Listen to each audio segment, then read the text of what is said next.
Higher order derivative देख लिए थे। हायर ऑर्डर डेरिवेटिव के आपने क्वेश्चन देखे, एक क्वेश्चन और आते हैं हायर ऑर्डर डेरिवेटिव पे कि dy बाई dx होता था, उसका डेरिवेटिव देखते थे तो आपके पास बनकर आता था ये, मैं क्वेश्चन लिख रखा है ये वाला से दिखा रहा हूँ मैं, d2y बाई dx स्क्वायर की जो वैल्यू होती थी निकल के वो आपके पास dy बाई dx किसका, dy बाई dx आपके पास, क्योंकि y इक्वल टू fx दे रखा होता है तो आपको dy बाई dx निकालने में ही आसानी रहती है। लेकिन यहाँ पे इन्होंने अलग चीज पूछ दी, ये चीज जो है ना ये आपको पहले ही पता चुका हूँ कि d2x अपॉन dy का होल स्क्वायर ये बराबर नहीं होता 1 upon d2y by dx square, ये रेसिप्रोकल नहीं होते। फर्स्ट डिफरेंशिएशन में रेसिप्रोकल हो जाते हैं क्योंकि लिमिट की बात होती है उसके अंदर, थोड़ी सी उसके अंदर रेसिप्रोकल कैसे होता है वो डिफरेंशिएबिलिटी के बाद जो कॉन्सेप्ट आता है डिफरेंशिएशन का उसमें देखते हैं। ठीक है, इसमें आपको देखना है कि ये चार ऑप्शन दे रखे होंगे डेरिवेटिव में कि dy by dx upon d2y by dx square के बराबर है, ये किसके बराबर है, इस टाइप के चार ऑप्शन दिए हुए दे रखे थे इसके अंदर। ये एडवांस का क्वेश्चन है, इसके बाद चार ऑप्शन दे रखे थे इसी टाइप के क्वेश्चन कि 1 अपॉन, एक तो वही ऑप्शन है 1 upon d2y by dx square, एक है dy by dx upon d2y by dx square, इस तरीके के चार ऑप्शन है। आपको उसको सॉल्व करके लाना है। ठीक है, तो सॉल्व करके लाने के लिए क्या करता हूँ कि मैं पहली चीज मैंने मानते हैं कि y is equal to fx है आपके पास। ठीक है, अगर आपके पास y is equal to fx आपने मान लिया तो आपका जो dy बाई dx है, dy बाई dx वो बराबर हो जाएगा f डैश x, और dy बाई dx जब f डैश x के बराबर होगा इसका मतलब dx बाई dy जो हो जाएगा वो बराबर हो जाएगा 1 upon f dash x, 1 upon f dash. आराम से रेसिप्रोकल लिया, फर्स्ट डेरिवेटिव में रेसिप्रोकल ले सकते हैं, कोई प्रॉब्लम नहीं। ठीक है, अब आपको बताएं कि अगर आपको निकालना है d2x बाई dy स्क्वायर, इसका मतलब ये है कि d बाई dy कर दिया आपने किसका, dx बाई dy का। देखो यहाँ के मेथड से हमने देखा ये वाली चीज जो थी कि जो आपके पास d2y बाई dx स्क्वायर था तो आपने d बाई dx का स्क्वायर आता है, d बाई dx किया किसका, dy बाई dx का, कि पहला डेरिवेटिव dy बाई dx था x के रिस्पेक्ट में पहला डिफरेंशिएशन, तो x के रिस्पेक्ट में दूसरा डिफरेंशिएशन। यहाँ ऐसा लग रहा है कि y के रिस्पेक्ट में पहला डिफरेंशिएशन हुआ है तो y के रिस्पेक्ट में ही d बाई dy दूसरा डिफरेंशिएशन हुआ, किसका डिफरेंशिएशन, dy। आपको पता है d और d स्क्वायर बनाएंगे, dy और dy का स्क्वायर बनाएंगे।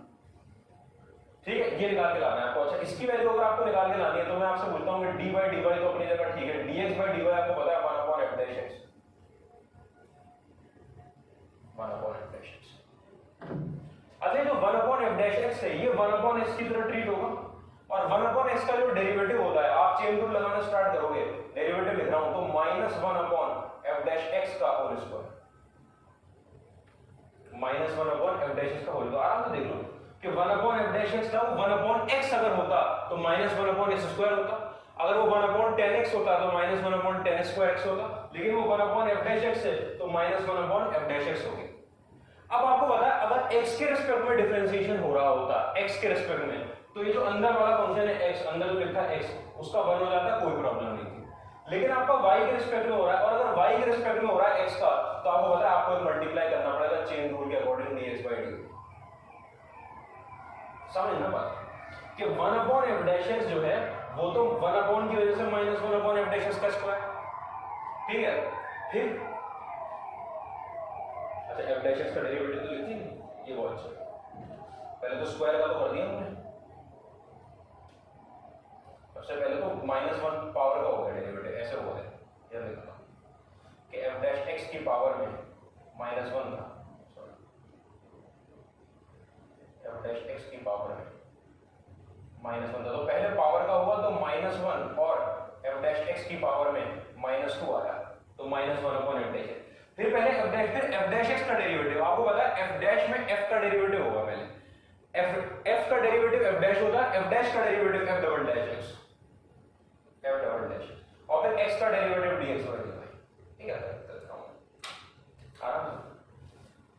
y के रिस्पेक्ट में डिफरेंशिएशन हो रहा है, इसका मतलब इसका 1 अपॉन का, पहले 1 अपॉन का डेरिवेटिव, तो 1 अपॉन मतलब पावर -1 का, सबसे पहले पावर का चेन रूल में, तो -1 अपॉन f डैश x का स्क्वायर। फिर पावर के अंदर कौन सा फंक्शन था, f डैश x, और f डैश का डेरिवेटिव f डबल डैश, वही लिखा है f डबल डैश। फिर x का डेरिवेटिव, अगर x के रिस्पेक्ट में डिफरेंशिएशन कर रहे होते तो x का डेरिवेटिव आता 1, लेकिन डिफरेंशिएशन हो रहा है y के रिस्पेक्ट में, तो x का डेरिवेटिव आएगा dx बाई dy, और इसी dx by dy की वैल्यू आप यहां से उठा के पुट करोगे।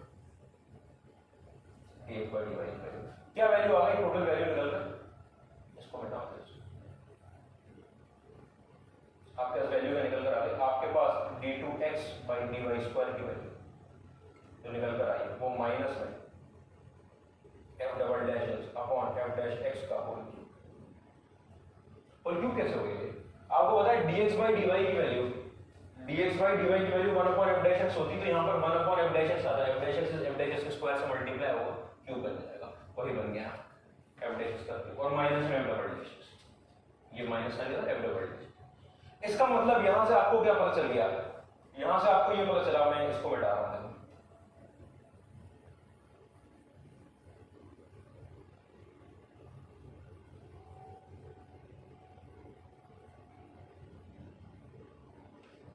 यहां से आपको पता चला है, देखिए तो क्या है कि d2x by dy स्क्वायर को अगर देखा जाए तो d2x by dy स्क्वायर ये अपने आप में माइनस में second derivative upon first derivative का क्यूब,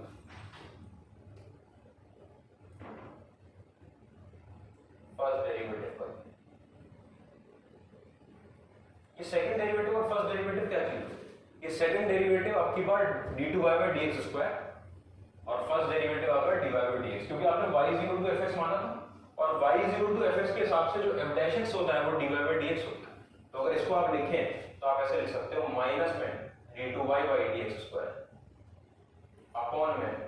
dy by dx का होल क्यूब। ठीक है, वैसे ये उन्होंने आंसर दिया था, ये सेट हो गया था ऐसे। ठीक है, तो आप ये वाली बात समझिए, ये फॉर्मूले की तरह याद रखना है आपको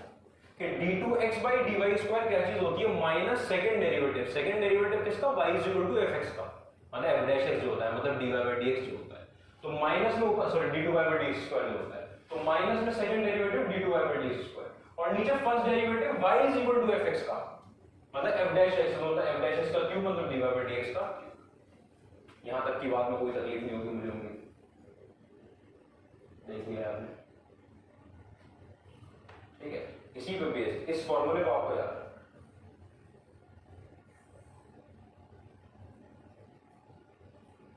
रिमेंबर करना है, ठीक है।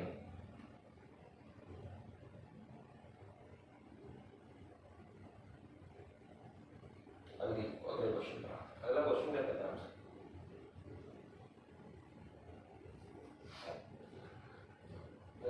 कि अगर आपके पास y is equal to x plus e की पावर में x दे रखा है तो आपको बताना है then d2x by dy square करना है, इसकी वैल्यू बताना है। अभी फॉर्मूला पढ़ा है, ज्यादा मेहनत नहीं करनी कि d2x by dy स्क्वायर, अच्छा सर मतलब dx by dy निकालना पड़ेगा और फिर डबल डेरिवेटिव, नहीं, आपको बताया कि d2x by dy स्क्वायर की जो वैल्यू होती है वही माइनस में सेकंड डेरिवेटिव मतलब d2y by dx square upon dy by dx का होल क्यूब। अच्छा मतलब dy by dx निकालना, वही निकालना आसान होता है y is equal to fx में, तो dy by dx अगर आप निकाल के लाओगे तो dy by dx की तो वैल्यू आएगी 1 प्लस e की पावर में x और d2y by dx स्क्वायर की वैल्यू आएगी d2y by dx स्क्वायर की वैल्यू निकल कर आएगी आपका e की पावर में x। ठीक है, यहाँ उनको पुट कर दो तो माइनस में आपके पास e की पावर में x आया और 1 प्लस e की पावर में x का होल क्यूब आया। ठीक है, इसमें कोई प्रॉब्लम नहीं, डायरेक्ट फॉर्मूला लगाया, नहीं तो आप मेथड से भी जा सकते थे कि पहले आप dy by dx निकालते और इसका रेसिप्रोकल लेते तो dx by dy निकलता, वो dx by dy का y के रिस्पेक्ट में एक बार डिफरेंशिएशन करते तो d2x by dy स्क्वायर निकल आ जाता, वो मेथड जो अभी जिससे हमने प्रूव किया वो मेथड हो जाता। ठीक है, ये तो छोटी छोटी चीजें हैं, आता हूं उसको। अगले क्वेश्चन,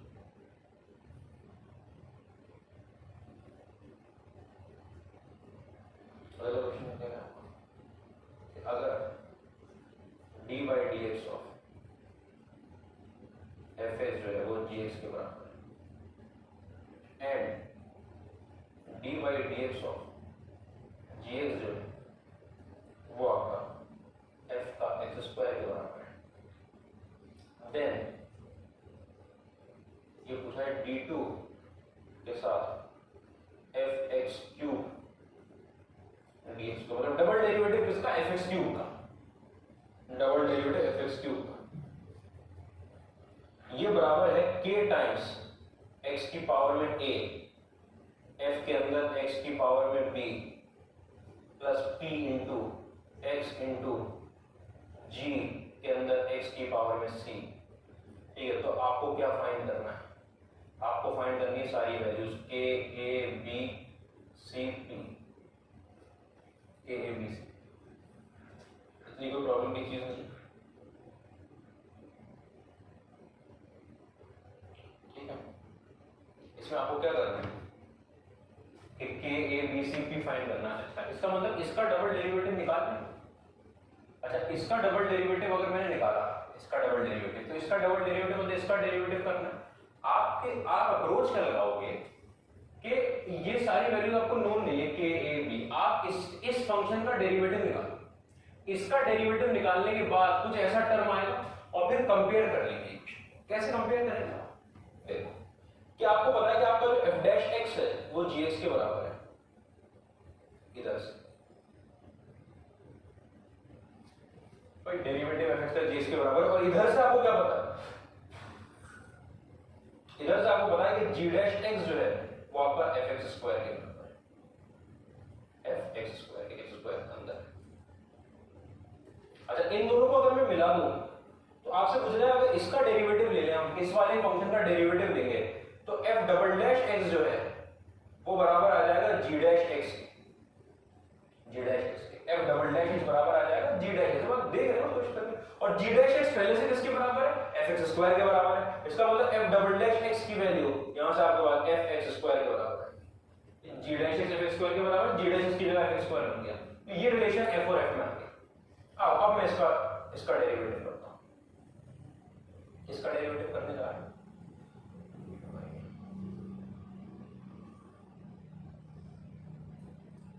मैं इसका डेरिवेटिव करने जा रहा हूं, dy dx of fx cube. ठीक है, इसका डेरिवेटिव करने जाऊंगा तो पहले आएगा आपका f डैश के अंदर x क्यूब। क्यों कि पहला डेरिवेटिव ले रहे हैं आप, f का डेरिवेटिव f डैश हो गया, कोई प्रॉब्लम नहीं। ऐसा तो सर x क्यूब भी तो लिखा है अंदर, हां x क्यूब का होगा ना डेरिवेटिव, x क्यूब कितना होगा 3x स्क्वायर, चेन रूल के अंदर। लेकिन आपको dy dx थोड़ी चाहिए, आपको तो डबल डेरिवेटिव चाहिए, d2 ये कोई w है, d2y by dx स्क्वायर चाहिए आपको, d2y ये आपका y है, d2y by dx square double derivative चाहिए। ऐसा मतलब एक बार और करना है डेरिवेटिव, हां एक बार और करेंगे तो d2 के अंदर fx cube upon dx square की वैल्यू। अच्छा, एक बार और डेरिवेटिव लेने जा रहे हैं, मतलब उसका भी डेरिवेटिव लेंगे, मतलब dy dx हो जाएगा आपका इस पूरे फंक्शन का, f डैश में आएगा x क्यूब और यहां पर आएगा 3x स्क्वायर। ठीक है, इसका डेरिवेटिव। अच्छा, इस फंक्शन का जब डेरिवेटिव होने लगा तो आपको पता है ये तो दो फंक्शन का प्रोडक्ट है, तो प्रोडक्ट रूल लगेगा। अगर प्रोडक्ट रूल लगेगा तो देखो क्या लगेगा,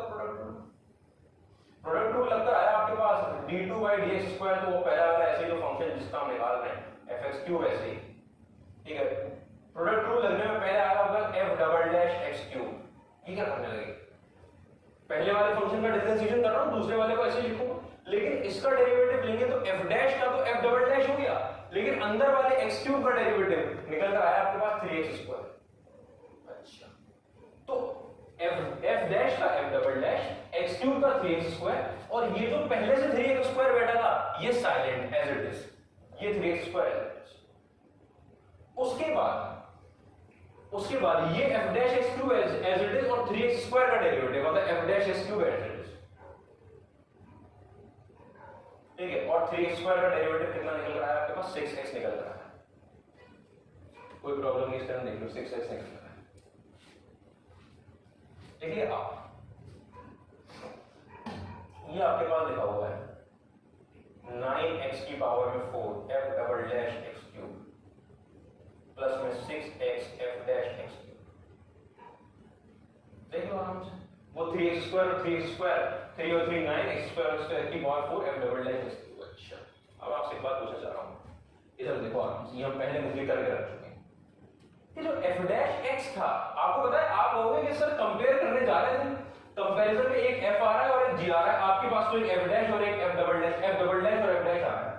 अगर हम कंपेयर करने जा रहे हैं तो सेम चीज होगी तभी तो कंपेयर करेंगे। यहां जो आपका जो क्वेश्चन दे रखा था उसमें f और g, जो आपका आंसर निकला उसमें f डबल डैश और f डैश, ना f आया ना g आया।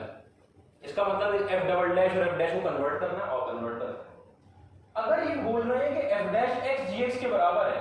अगर मैं x को x क्यूब से रिप्लेस कर दूं तो f डैश x क्यूब, यहां पे समझना, यहां के हिसाब से आपका f डैश x क्यूब की वैल्यू बराबर होगी g डैश x क्यूब के, होगी कि नहीं होगी? सोचो आराम से कि अगर x की जगह x क्यूब रख दो तो f dash x cube g dash x cube के बराबर होगा। तो ये जो f डैश x क्यूब लिखा हुआ है इसकी जगह सॉरी g डैश था, वो g था, सिर्फ ऊपर g था, तो g था ना, सिर्फ g। तो यहाँ x की जगह x क्यूब रखूंगा यहाँ, तो यहाँ पे रखूंगा तो gx क्यूब बन गया। अगर वो gx क्यूब बन गया तो भी रखने जा रहे हैं। दूसरी बात, आपका f डबल डैश में जब x आता है तो यहाँ पर f के अंदर f डबल डैश x बराबर है fx स्क्वायर के, ध्यान से f डबल डैश के अंदर x तो f के अंदर x स्क्वायर, मतलब f डबल डैश में जो आ रहा है नंबर यहाँ पर जो x लिखकर आ रहा है उसका स्क्वायर आ रहा है। अगर आपका f डबल डैश के अंदर, मतलब यहाँ पर अगर f डबल डैश के अंदर मैं 3 डालता तो ये 9 आ जाता, अगर यहाँ पर 7 डालता तो ये 49 आ जाता, अगर यहाँ 11 डालता तो ये 121 आ जाता, क्योंकि x की जगह जो यहाँ x की वैल्यू आएगी तो x यहाँ पर क्या वैल्यू देगा? x स्क्वायर देगा। यहाँ x की वैल्यू जो रखोगे वो यहाँ रखी जाएगी, यहाँ स्क्वायरिंग होगी। अच्छा, यहाँ पर आपके f डबल डैश में उन्होंने x क्यूब डाल दिया, f डबल डैश में अगर x की जगह x क्यूब डाल दिया तो यहाँ पर x क्यूब पड़ेगा तो x क्यूब का स्क्वायर कितना बन जाएगा? x की पावर 6 बन जाएगा। तो देखो ये बन रहा है आपके पास 9x की पावर 4 fx की पावर 6 प्लस में 6x और f डैश x क्यूब, तो आपको बताइए gx क्यूब के बराबर। अब इसको आपने इन दोनों इक्वेशन को कंपेयर कर दिया, इन दोनों को आप कंपेयर करने जाओगे तो देखो k की वैल्यू आ गई आपके पास 9, a की वैल्यू आ गई आपके पास 4, b की वैल्यू आ गई आपके पास 6, p की वैल्यू आ गई आपके पास 6 और c की वैल्यू आ गई आपके पास 3। कंपेयर करने जाओगे यहाँ पर kx की पावर a था, kx की पावर a, तो k हो गया 9, x की पावर a में ये 4 हो गया, और f के अंदर x की पावर b था, f के अंदर x की पावर b, तो b कितना हो गया आपका? 6 हो गया। और फिर px था, px का 6 ऐसे तो p की वैल्यू 6 हो गई, और gx की पावर c था तो gx क्यूब था, तो c की वैल्यू कितनी हो गई? 3 हो गई। कोई मुश्किल क्वेश्चन नहीं था, 2 बार डिफरेंशिएशन करना, आंसर आ सकता है।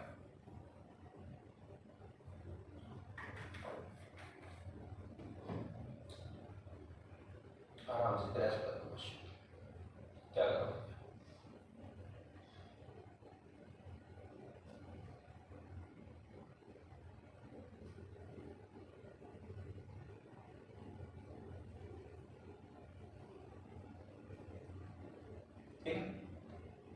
आगे बढ़ो, आगे देखो क्वेश्चन। अगला क्वेश्चन क्या है?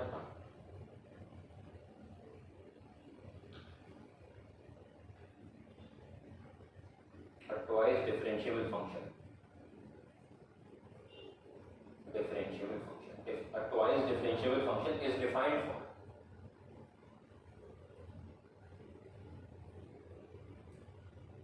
all real numbers and satisfies, क्या सेटिस्फाई करता है वो? कि f0 की वैल्यू आपकी 2 के बराबर, f डैश 0 की वैल्यू आपके पास 5 के बराबर, f डैश 0 की वैल्यू -5 के बराबर। अच्छा, f डबल डैश 0 की वैल्यू आपके पास 3 के बराबर, एंड gx कुछ डिफाइन कर रहा है, gx is defined by, gx कैसे डिफाइन किया गया? gx is equal to e की पावर में ax प्लस में fx for each x belonging to r, सारे रियल नंबर के लिए gx है। और अगर आपका g dash 0 plus g double dash 0 की वैल्यू आपके पास 0 है, then a is equal to, तो फंक्शन कहीं नहीं, ये डबल डैश का क्वेश्चन हो, वही fx gx टाइप क्वेश्चन जो होते हैं उसमें डबल डेरिवेटिव में क्वेश्चन, फंक्शन कहीं दिया नहीं है, फंक्शन gx fx के टर्म्स में दिया। आप कहोगे sir function twice differentiable function दे दिया f, तो gx भी ट्वाइस डिफरेंशिएबल है ना, आपने डिफरेंशिएबिलिटी पढ़ी नहीं है, but this is infinite time differentiable. आप e की पावर x को डिफरेंशिएट करते चले जाओ, फिर e की पावर ax, e की पावर ax, e की पावर ax, साथ में एक ए फिर ए स्क्वायर ए क्यूब आगे चला जाएगा, और इसके बारे में तो देख लिया फिर ट्वाइस है, इसका मतलब जीएक्स भी दो बार डिफरेंशिएबल है, तो जी डबल डैश भी हम निकाल सकते हैं। ठीक है, वो सब पे अब बिल्कुल बेकार ये होती है पहली वाली जो होती है आईआईटी क्वेश्चन में बहुत देर के इधर डिफरेंशिएबल फंक्शन, ये सब बातें वो क्यों लिखते हैं, क्योंकि आपसे उन्होंने डिफरेंशिएशन करवा दिया, ये तो क्वेश्चन में इंफॉर्मेशन दिए, कहीं बच्चे के दिमाग में सवाल ना आए, ज्यादा कॉन्सेप्ट में चला जाए कि डिफरेंशिएबल था कि नहीं था, तो उन्होंने पहले लिख दिया, वो उसकी जरूरत नहीं, आपको पता है उन्होंने डिफरेंशिएबल इसलिए लिखा है क्योंकि वो यहाँ डबल डेरिवेटिव कर रहे हैं, बिना डिफरेंशिएबल बताए डबल डेरिवेटिव थोड़ी हो सकता है, दो बार करते हैं इसलिए ट्वाइस ही लिखा है, और फंक्शन दिया नहीं है। अच्छा, फंक्शन की 0 पे कुछ वैल्यू है, f डैश 0 पे -5 है और f डबल डैश 0 पे 3 है, आपको तो g डैश के बारे में बताना है, a की वैल्यू बतानी है साहब। अच्छा, ये वैल्यू निकालनी है, अगर वो वैल्यू हमको निकाल कर लानी है तो पहले g डैश x करना पड़ेगा और g डबल डैश x करना पड़ेगा और उसमें 0 पुट करना पड़ेगा। आप देखते हैं g डैश x की वैल्यू, ठीक है, g डैश x की वैल्यू निकल कर आएगी आपका a e की पावर में ax प्लस में f डैश x, ठीक है, तो यहां से अगर मैं g डैश 0 निकालना हूं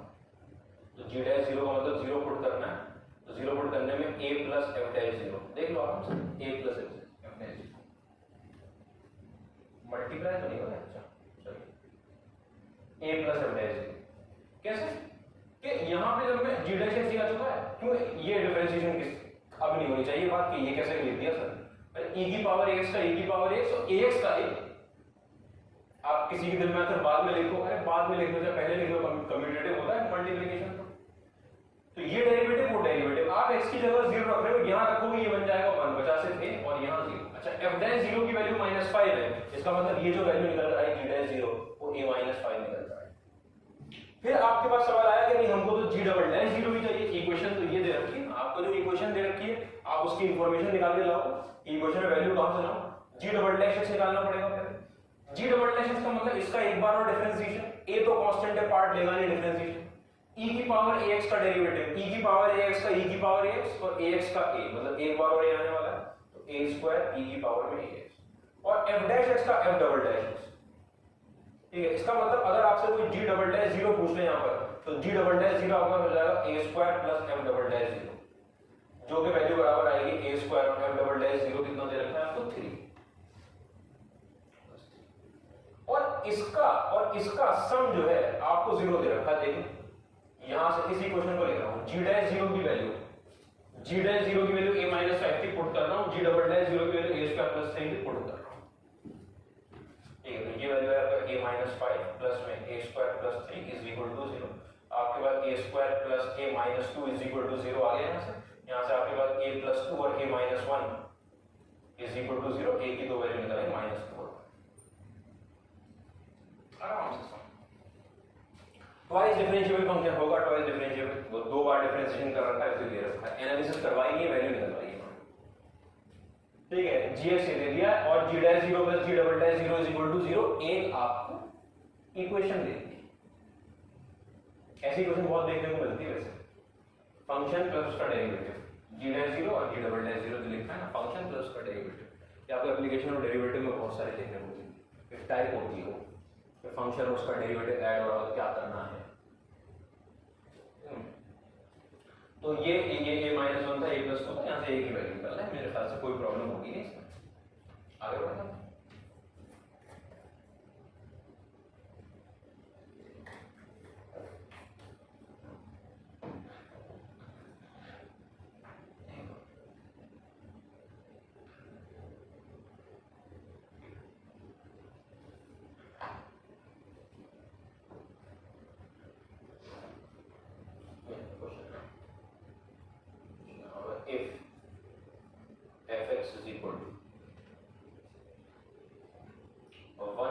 x की पावर में n, then find the value of, इसकी वैल्यू निकालनी है आपको, f0 plus f dash 0 plus f double dash 0 by 2 factorial plus में f triple dash 0 by 3 factorial plus ऐसे चलते गए और f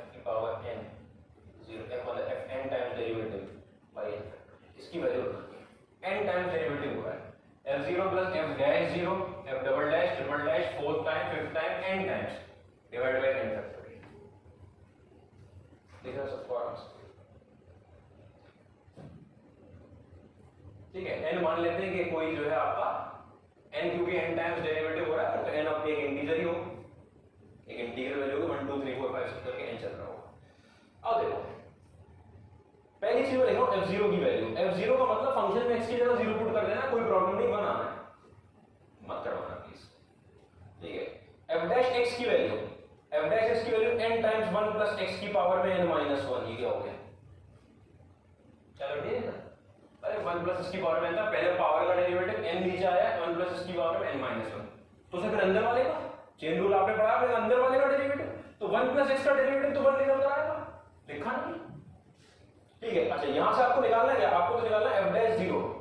f डैश 0 की वैल्यू देखो n निकल कर आएगी, आराम से देखो n निकल कर आएगी, कि यहां 0 पुट करूंगा 1 की पावर में कुछ भी बनाएगा n बचेगा। अच्छा फिर आप कहोगे f डबल डैश x बताओ, तो f डबल डैश x का मतलब कि इसका डेरिवेटिव ये n था, ये तो कांस्टेंट है बाहर रहेगा, लेकिन इस पूरे का जो डिफरेंशिएशन होगा इसकी पावर में n-1 है, पावर उतर के नीचे आ जाएगी n-1, ठीक है। और अब क्या बचा, 1 प्लस x की पावर में पावर एक कम होकर कितना बचा आपके पास n-2, तो आपको पता है यहां से आपका f डबल डैश 0 की जो वैल्यू निकल कर आएगी, f डबल डैश 0 की वो n into n-2, sorry n into n-1,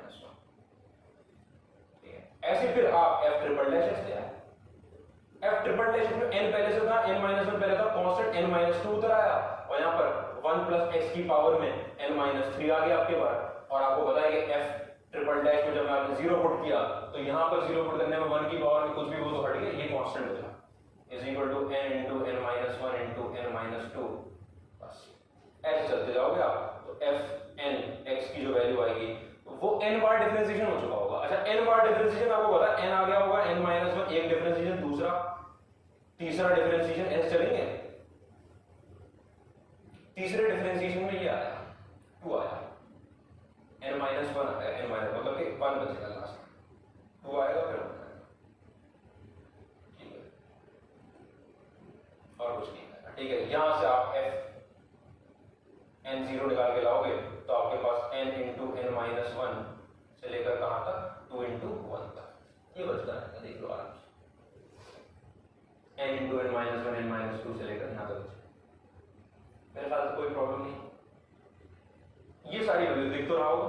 कि n टाइम्स डेरिवेटिव लेंगे, आपको पता है पहले डेरिवेटिव में n उतरा, दूसरे डेरिवेटिव में n-1, दूसरे डेरिवेटिव में, तीसरे में n-2, डेरिवेटिव 3 बार हो रहा है तो n-2 आ रहा है, डेरिवेटिव n बार होगा, n बार डेरिवेटिव, तो आपको पता है n में से एक कम नंबर आता, तो n-1 मतलब 1 बचता, ठीक है। इतना तो बाइनोमियल से आप लोगों को पता है। अब आपसे इसकी वैल्यू पूछी जा रही है, मैं इसकी वैल्यू लिख रहा हूं, इसकी वैल्यू f0 की वैल्यू 1 प्लस फिर n,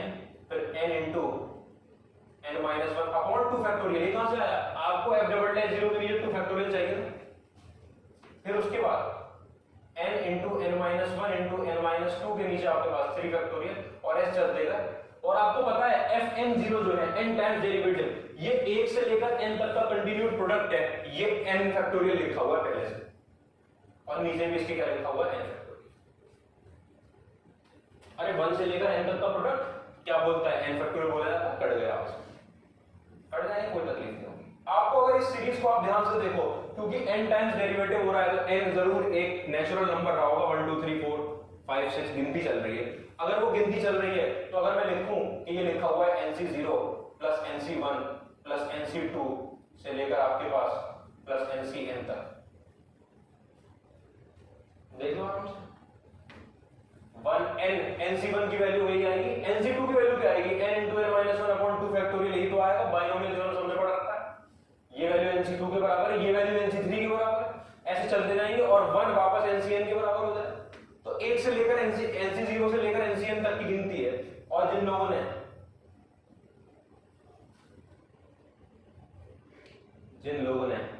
बाइनोमियल थ्योरम पढ़ रखा है उन्हें पता है सारे बाइनोमियल कोफिशिएंट का सम जो आता है वो कितना निकल कर आता है, वो 2 की पावर में n निकल कर आता है,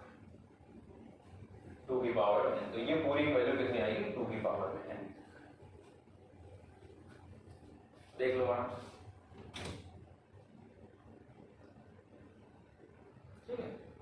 इसका मतलब ये हुआ, इसका मतलब क्या हुआ कि ये सारी जो वैल्यू थी, ये पूरी की पूरी वैल्यू आपको f1 के बराबर थी। क्या बोल रहे हो सर? ये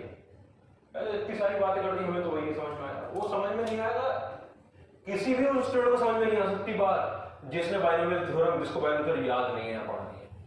बहुत तकलीफ होने वाली है कि बाइनोमियल थ्योरम में क्या बाइनोमियल थ्योरम की बात हो रही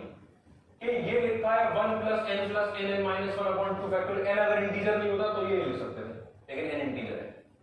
आपका, n इंटीजर है, n टाइम्स डेरिवेटिव होगा तो ये थोड़ा डेढ़ बार थोड़ी होगा डेरिवेटिव, तो गिनती में होता है 1 2 3 4 5। n इंटीजर है तो 1 है, मतलब nc0 nc1 nc2 nc3 nc4 से लेकर ncn तक का सम है ये, और 0 से लेकर n तक का अगर सारे बाइनोमियल कोएफिशिएंट का सम कर दो तो 2 की पावर n के बराबर होगा। यहां तक के तो किसी को तकलीफ नहीं होगी। और 2 की पावर n कैसे आएगा कि यहां 1 + 1 बन जाए, 1 + 1 बन जाएगा तो 2 की पावर n हो जाएगा। अच्छा यहां बनाए मतलब x की जगह बना जाए, हां x की जगह बना जाए, तो यही तो बनाना। तो वो जो वैल्यू आई हो तो इसकी आई, मतलब ये पूरी वैल्यू किसके बराबर है? f1 के बराबर लिखी। तो ऑप्शन में अगर f1 लिखा हुआ हो तो आपको इतनी दूर जाना है कि f2 के बराबर है, f1 के बराबर है, f5 के बराबर है,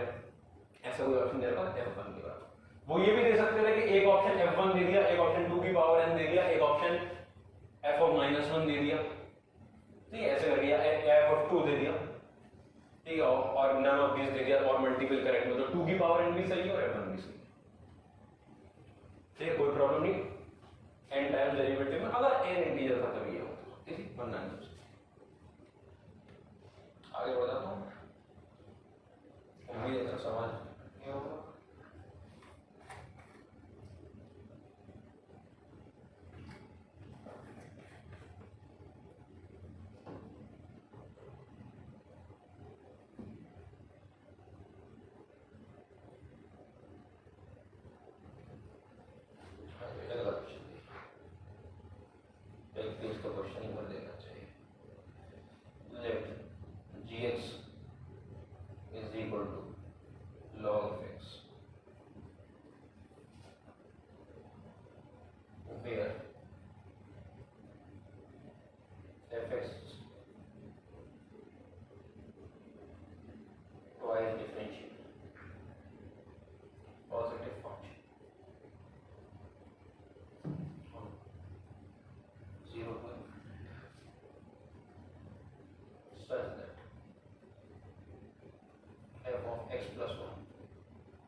जी के बारे में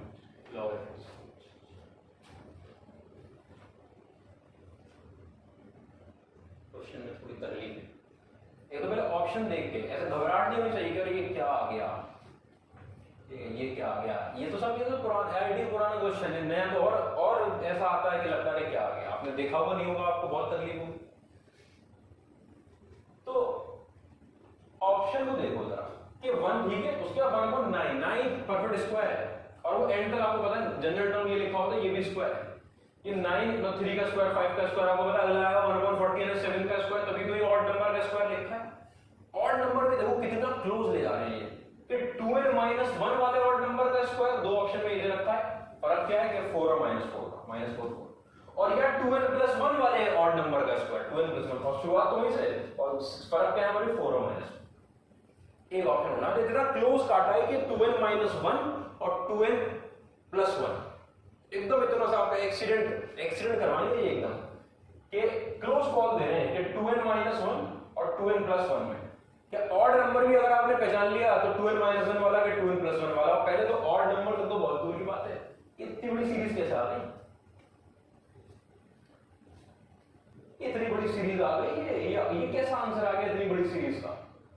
पहले तो दिमाग में सवाल ये उठे इतनी बड़ी सीरीज कैसे आ गई। तो फिर आपको सीक्वेंस सीरीज याद करनी है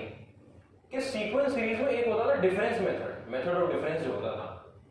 आपको दिख रहा होगा ये कोई n लगा हुआ है और वहां n नहीं लगा हुआ, आपको पता है n तक पहुंचाने के लिए पहले इसमें 1 ऐड किया होगा, फिर 2 ऐड किया होगा, फिर 3 ऐड किया होगा, 4 5 6 7 से लेकर n तक। आपको पता होगा अगर आप डिफरेंस क्रिएट करते थे तो एक तो बचता था पहला टर्म और एक बचता था आखिरी टर्म, तो ये वही हुआ है, ये आखिरी टर्म n वाला बचा है और वो पहला टर्म जब आपने 0 पुट किया हुआ है यहां पर वो बचा हुआ है, first term and last term. बीच वाले टर्म कहां गए, आप क्या बातें कर रहे हो सर, ये सारी बातें तब कनेक्ट होंगी जब डिफरेंस का मेथड याद हो सीक्वेंस एंड सीरीज का, कि डिफरेंस क्रिएट करते थे, डिफरेंस क्रिएट करने में पूरी सीरीज करते थे, ये नेगेटिव अपने आगे वाले को काटेगा, नेगेटिव अपने आगे वाले को काटेगा, ऐसे करके हम पूरी सीरीज काटते थे, वो पूरी सीरीज काट हो गया ध्यान आता था कि अच्छा एक लास्ट टर्म बचता था एक फर्स्ट टर्म या दो लास्ट टर्म दो फर्स्ट टर्म, जैसे ये लास्ट टर्म है वो फर्स्ट टर्म है, तभी सीरीज में आंसर आया। तो सीरीज लिखनी है मतलब, हाँ तो सीरीज लिखनी है, किसकी सीरीज लिखनी है, तो जी डबल डैश ही लिखनी है सीरीज, तो जी डबल डैश कैसे आएगा, तो वो ना जी तो डबल डैश आएगा, तो डिफरेंस में आना चाहिए कि आपने एक बार डेरिवेटिव लिया इसका भी हो गया इसका भी हो गया, पहले ही डिफरेंस हो जाए क्रिएट, तो अच्छा डिफरेंस क्रिएट करना है और डिफरेंस क्रिएट करना है, जीएक्स लिखा हुआ log x, मैं सॉल्यूशन यहां छोटा सी चीज यहां पर वो फिर अगले पेज कि g में अगर मुझे x + 1 मिल जाए, क्यों मिल मैं x + 1 के पीछे क्यों चला गया, ये एकदम से क्या हो गया सर आपको, ये क्या लिख दिया, एक fx + 1 की वैल्यू पड़ी है ना, अगर मैं g में x + 1 डालूंगा तो यहां पर f में क्या मिलेगा मुझे x + 1 और उस x + 1 की वैल्यू में हम इसका यूज कर लेंगे, हम इसका यूज कर लेंगे, यही सोचते हुए मतलब इतनी बातें भी तो सोच चुके कि अच्छा इवन ऑड नंबर का स्क्वायर चल रहा है डिनोमिनेटर में, अच्छा वो भी 2n + 1 है 2n - 1, अच्छा ये डेरिवेटिव में डिफरेंस क्रिएट हुआ होगा, उसके बाद ये भी सोचना है क्या, हाँ बहुत लंबी चेन ऑफ थॉट बनानी पड़ती है, बहुत लंबी चेन ऑफ थॉट, तब आपका आईआईटी का क्वेश्चन जो है, क्योंकि आईआईटी का डिफरेंशिएशन में क्वेश्चन दे रहा है, डिफरेंशिएशन में देते नहीं कभी कभार, और अगर दे रहा है तो आपको थॉट दिलवाएगा, फिर आईआईटी थॉट दिलवाएगा, ऐसा थोड़ी है कि डिफरेंशिएशन आपको कि सर चेन रूल से कर देंगे डिफरेंशिएशन, अरे चेन रूल की बात तो तब आई है, फंक्शन दे रखा होगा, फंक्शन दे के क्वेश्चन तो कभी नहीं आता, मुश्किल से फंक्शन दे रखा हो तो मजा क्या आ रहा है, gx + 1 gx + 1 की वैल्यू होती है, gx + 1 की वैल्यू log के अंदर f के अंदर यहाँ पर x + 1 x की जगह x + 1 पुट किया ना, और आपको पता है ये log के अंदर आपके पास f के अंदर कुछ नहीं, fx + 1 की वैल्यू जो है fx + 1 की वैल्यू f के अंदर x + 1 उसकी वैल्यू आपकी x fx के बराबर वही पुट कर रहा हूं, अच्छा fx, अच्छा ये क्या हो गया, अब तो बहुत बढ़िया, अब तो बहुत बढ़िया हो गया कि log के अंदर दो चीजों का प्रोडक्ट, अच्छा ये तो बढ़ जाएंगे डिफरेंस वेरिएबल का सम बन रहा है, तो log x + log fx,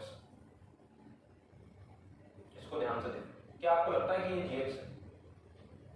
given है क्वेश्चन में log fx की वैल्यू gx के बराबर है, अच्छा ये gx है मतलब हाँ ये gx, आ जाओ gx पर, तो आपके पास gx + 1 = log x प्लस में कितना आया यहाँ पर gx, इसका मतलब हमारे पास gx + 1 माइनस में gx, अरे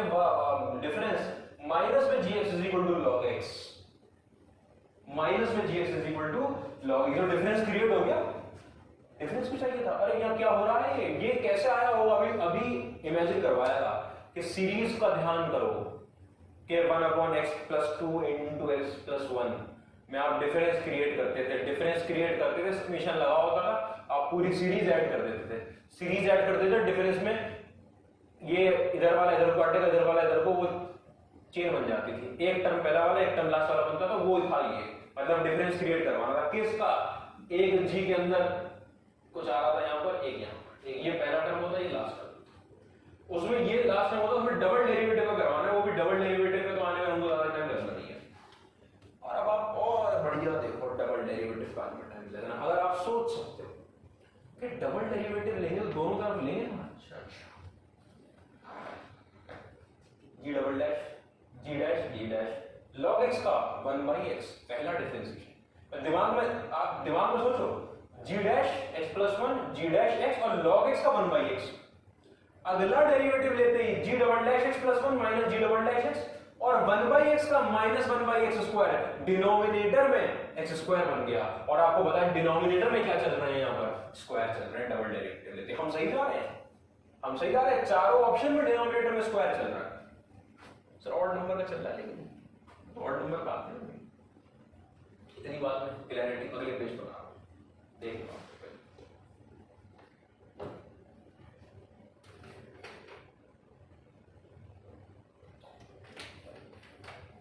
मैं अगले पेज जो बात बोल रहा हूँ काम की, अच्छा ये होने जा रहा है, ठीक है। तो आप यहां पर किया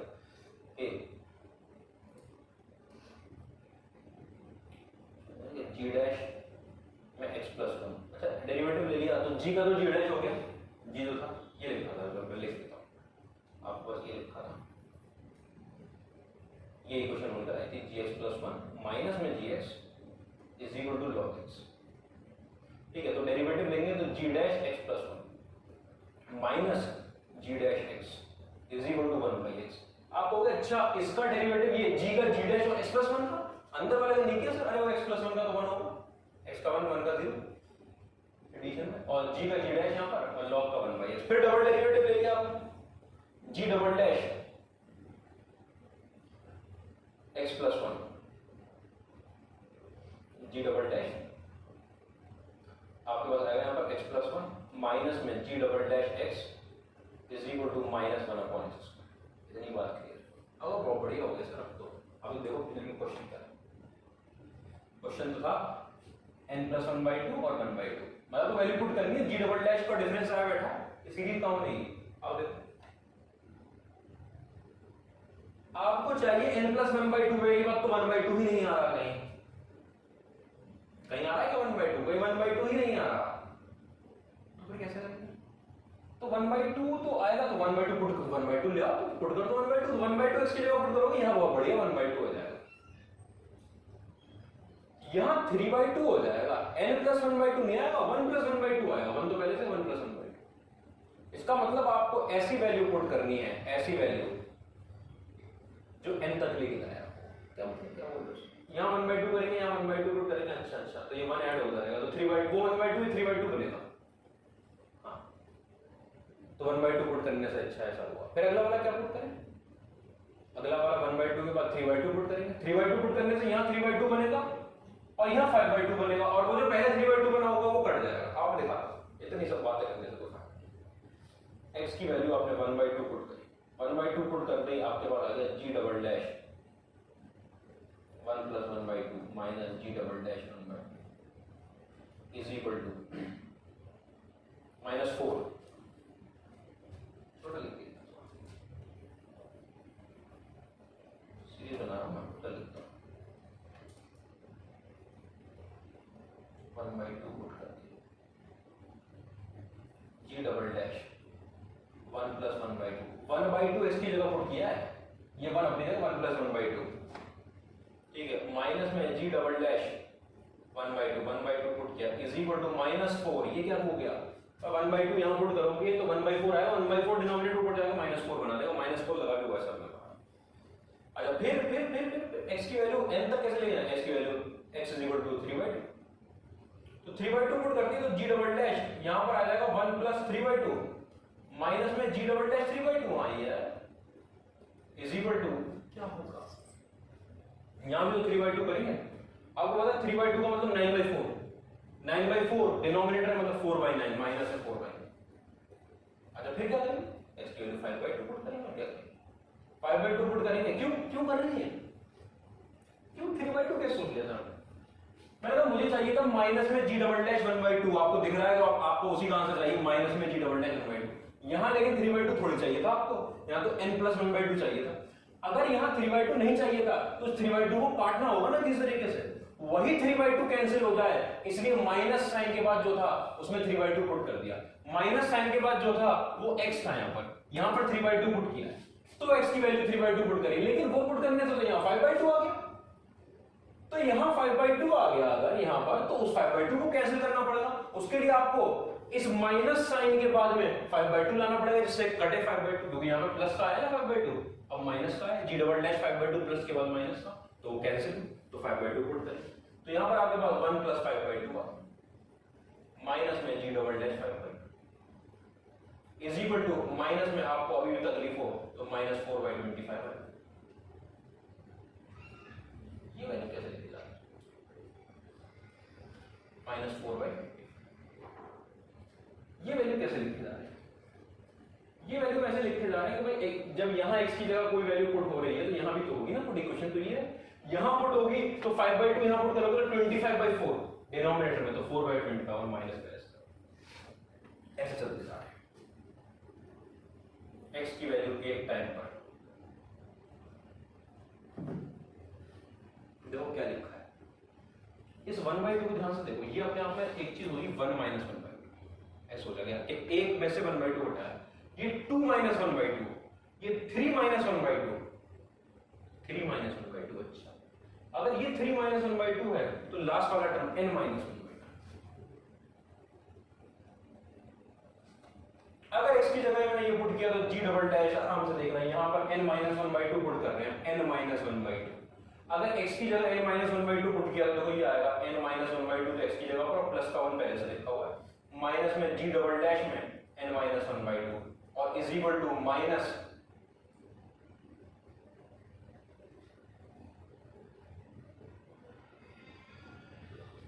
क्या हो गया, या मैं ऐसे दिखाने को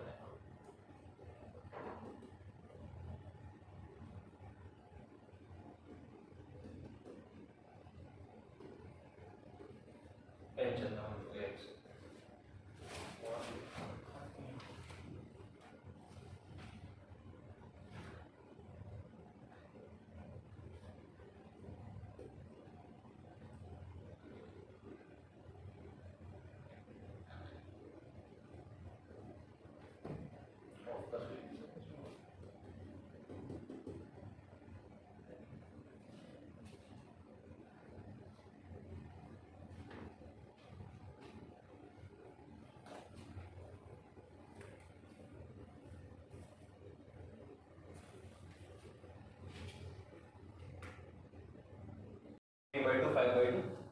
लेकर n माइनस 1/2। आपको ये अच्छी भी लग रही है कि नहीं, n माइनस 1/2 हम नहीं लिखना चाह रहे, तो n माइनस 1/2 सोच नहीं पाएंगे, तो पैटर्न देखो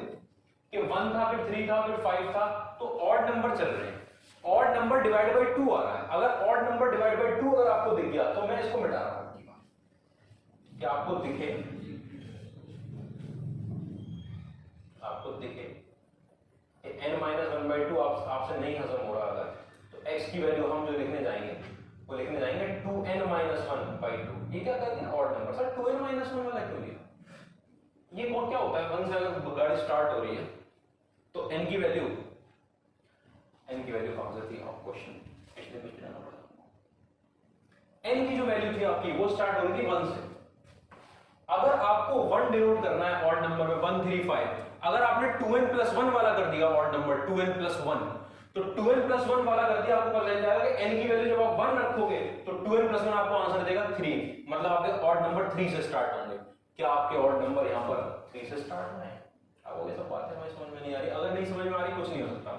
इसका मतलब आपका वो वाला बेस क्लियर नहीं है, 2n माइनस 1 2n प्लस 1 वाला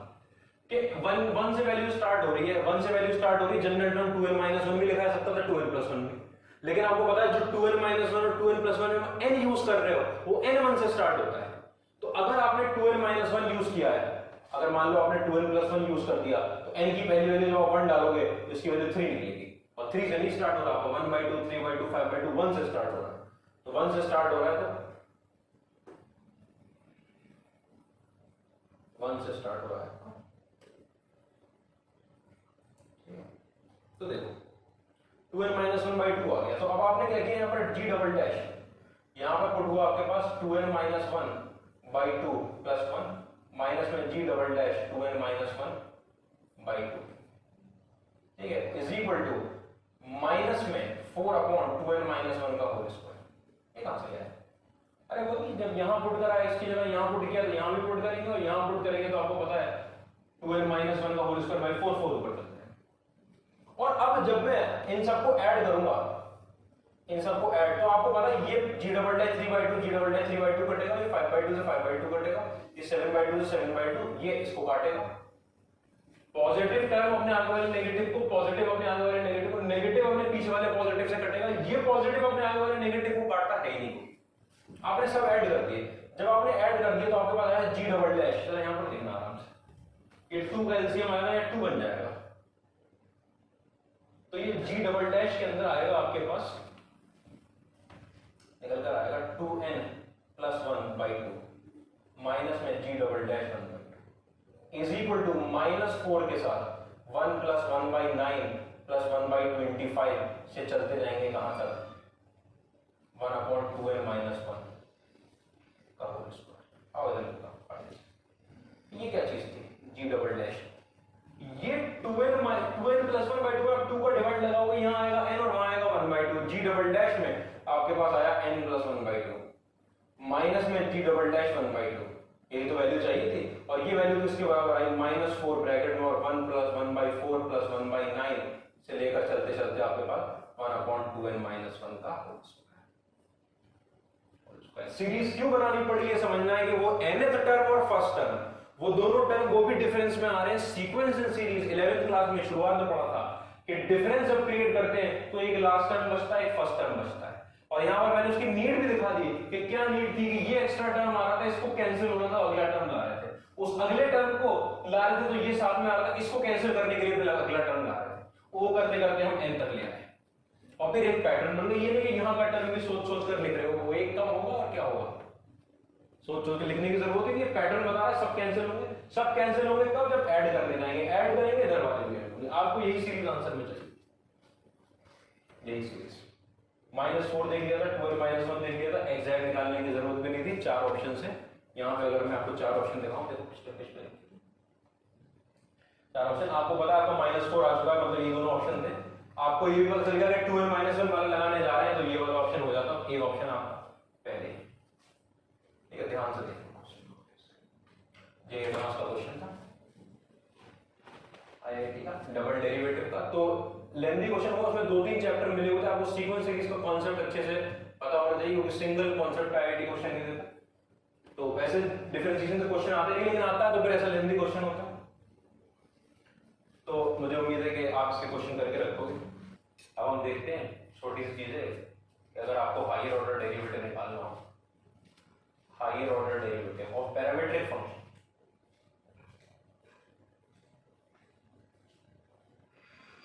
पैरामीट्रिक, तो आप कैसे करेंगे,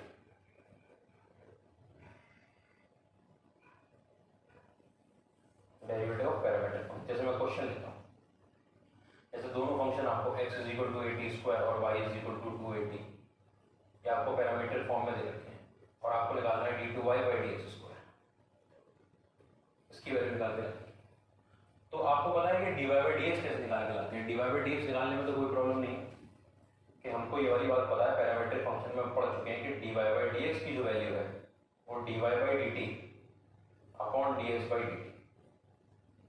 ये होती है, और dy/dt निकालने में कोई प्रॉब्लम नहीं है, वैसे निकालता हूँ, आपने निकाला dy/dt, उसकी वैल्यू निकल कर आई 2a, आपने निकाला dx/dt, उसकी वैल्यू निकल कर आई 280, तो आपका जो dy/dx निकल कर आ गया वो हमारे पास निकल कर आ गया 2a/2a, 2a से 2a कट गया, मतलब 1/t निकला है, ये तो dy/dx निकला है। अब लेकिन डबल डेरिवेटिव निकालना है, डबल डेरिवेटिव निकालने का मतलब ये d2y/dx² निकालने का मतलब ये हुआ कि आपको dy/dx निकालना है, डी बाई डी एक्स और d by by d x, यही तो होगा ना d two y by d x square. ठीक है, तो जब आप ये निकालने जाओगे इसका मतलब आप निकालने जा रहे हो d two y by d x square, तो आप d y by d x का डेरिवेटिव कर रहे हो, d y by d x लेकिन टी के रिस्पेक्ट में 1 बाई टी। आप ये बिल्कुल नहीं करोगे कि टी के रिस्पेक्ट में डिफरेंशिएशन कर दो, दूसरा डी बाई डी टी कर दो, तब नहीं निकलेगा d two y by d x square. आपको डी बाई डी एक्स ही करना है। जब आपने डी बाई डी एक्स कर दिया तो आपको पता है आप d y by d x का एक्स के टर्म में डिफरेंशिएशन कर रहे हैं। एक्स के टर्म में करो चाहे किसी के भी टर्म में करो, जो फंक्शन है उसका डिफरेंशिएशन, फंक्शन तो 1 अपॉन एक्स का, उसका डिफरेंशिएशन तो निकल रहा है minus 1 by T square. 1 by T का derivative minus 1 by T square, और आपको कैसे टी का डेरिवेटिव, जब टी के रिस्पेक्ट में डिफरेंशिएशन कर रहे थे तो टी का डेरिवेटिव 1 आ रहा था, लेकिन अभी जब आप x के रिस्पेक्ट में डिफरेंशिएशन कर रहे हो तो t का डेरिवेटिव आएगा dt by dx multiplied by dt by dx। ये हुआ, ये हुआ कि dy by dx का डेरिवेटिव हो रहा था dy dx x के रिस्पेक्ट में, x के रिस्पेक्ट में मतलब 1 by t का डेरिवेटिव हो रहा था, तो 1 by t का हो गया माइनस 1 by t स्क्वायर और t का हो गया dt by dx। अब dt by dx की वैल्यू चाहिए, मतलब मुझे अब इसकी वैल्यू चाहिए, इसकी वैल्यू आप यहां पे देख रहा है आपको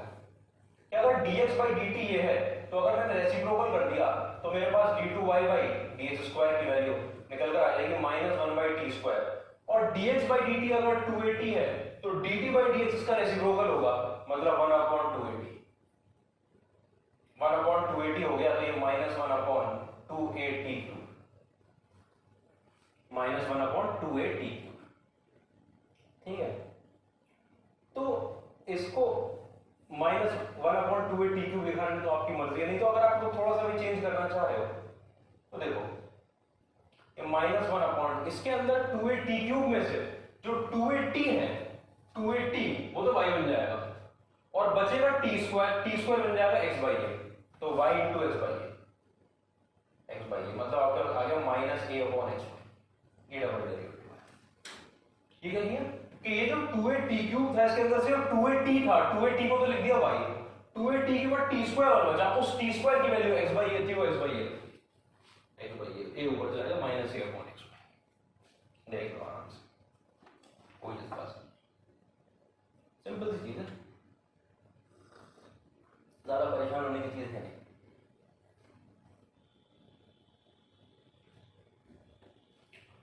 ठीक है, अगला x अगर आपके पास है a cos t और y है आपके पास b sin t, आपको फौरन पता चलेगा a इसके कोऑर्डिनेट है। ठीक है, तो आपसे पूछा गया है कि d cube y by dx cube निकालो, d cube y by dx cube निकालो, वही सेम प्रोसेस करना है कि dy बाई dx निकालने के लिए dy बाई dx तो पैरामीटर के फॉर्मूले से dy by dx आप निकालने गए तो ऊपर t के रिस्पेक्ट में y का डेरिवेटिव हुआ होगा तो b cos t आया होगा, और नीचे t के रिस्पेक्ट में x का डेरिवेटिव हुआ होगा तो माइनस a sin t आता होगा, तो मतलब आपके पास बन गया माइनस b by a के साथ cot t, ये आपका dy by dx है। अभी d क्यूब y निकालने के लिए आपको पता है पहले आप d2y by dx स्क्वायर निकालोगे, फिर d cube y by dx cube निकालोगे, तो पहले d2y by dx स्क्वायर निकालो तो आपको पता है कि d2y by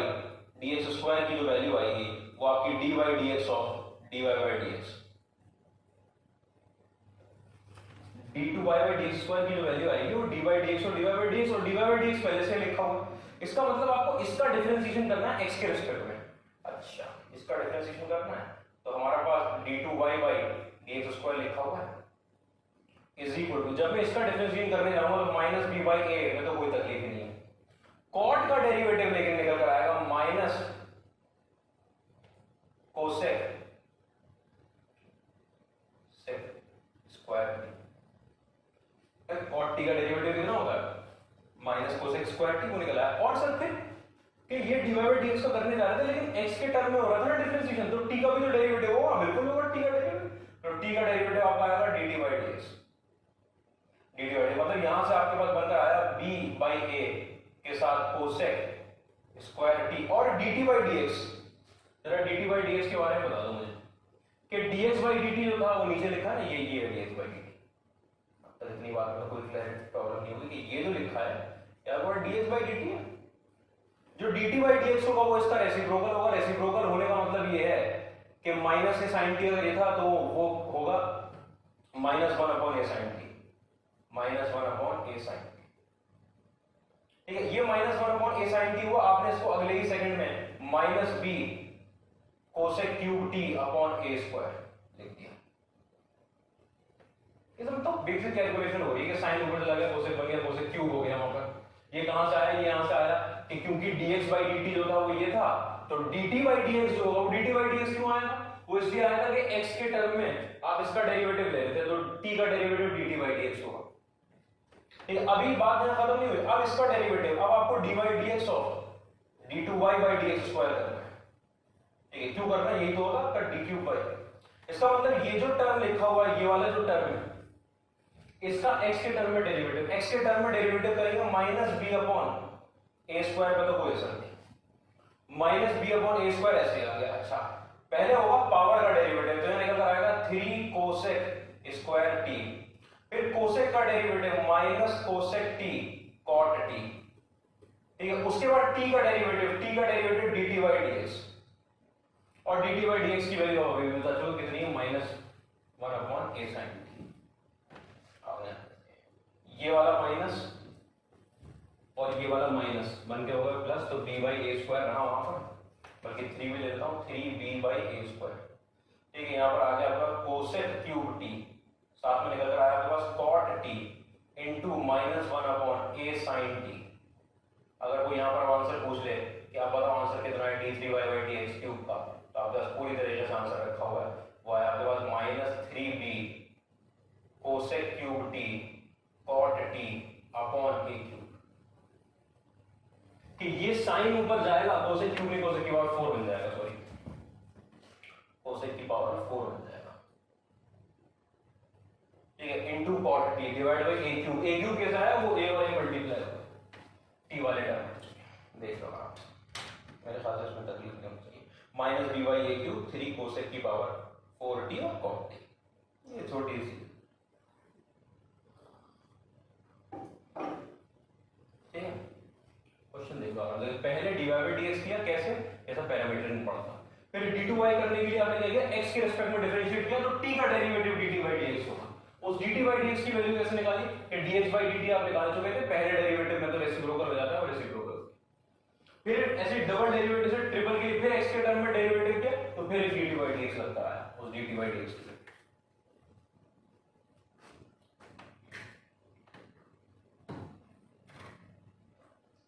कोई प्रॉब्लम नहीं होगी, अगले पेज पर आए।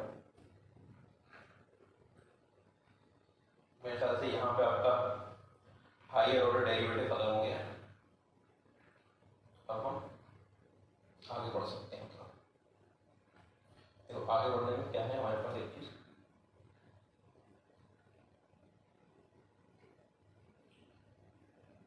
मैं चाह रहा हूँ कि ये वाला टॉपिक हम जो मैं लिखने जा रहा हूँ उसे हम यहीं पर कर ले। एक तरीका का एक है जो अब जो टॉपिक है वो आपका टॉपिक है डेफिनेट इंटीग्रेशन का। वो ये क्या आने लग गया एकदम से डेफिनेट इंटीग्रेशन। हाँ, डेफिनेट इंटीग्रेशन का टॉपिक, तो प्रॉब्लम क्या है डेफिनेट इंटीग्रेशन के टॉपिक में?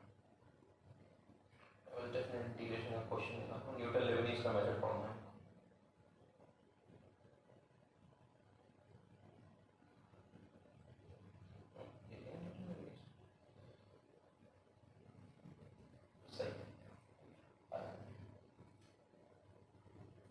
बहुत ही अटपटा सा लगता है कि न्यूटन लेबनीज हम यहाँ पर क्यों पढ़ रहे, कोई नहीं पढ़ता।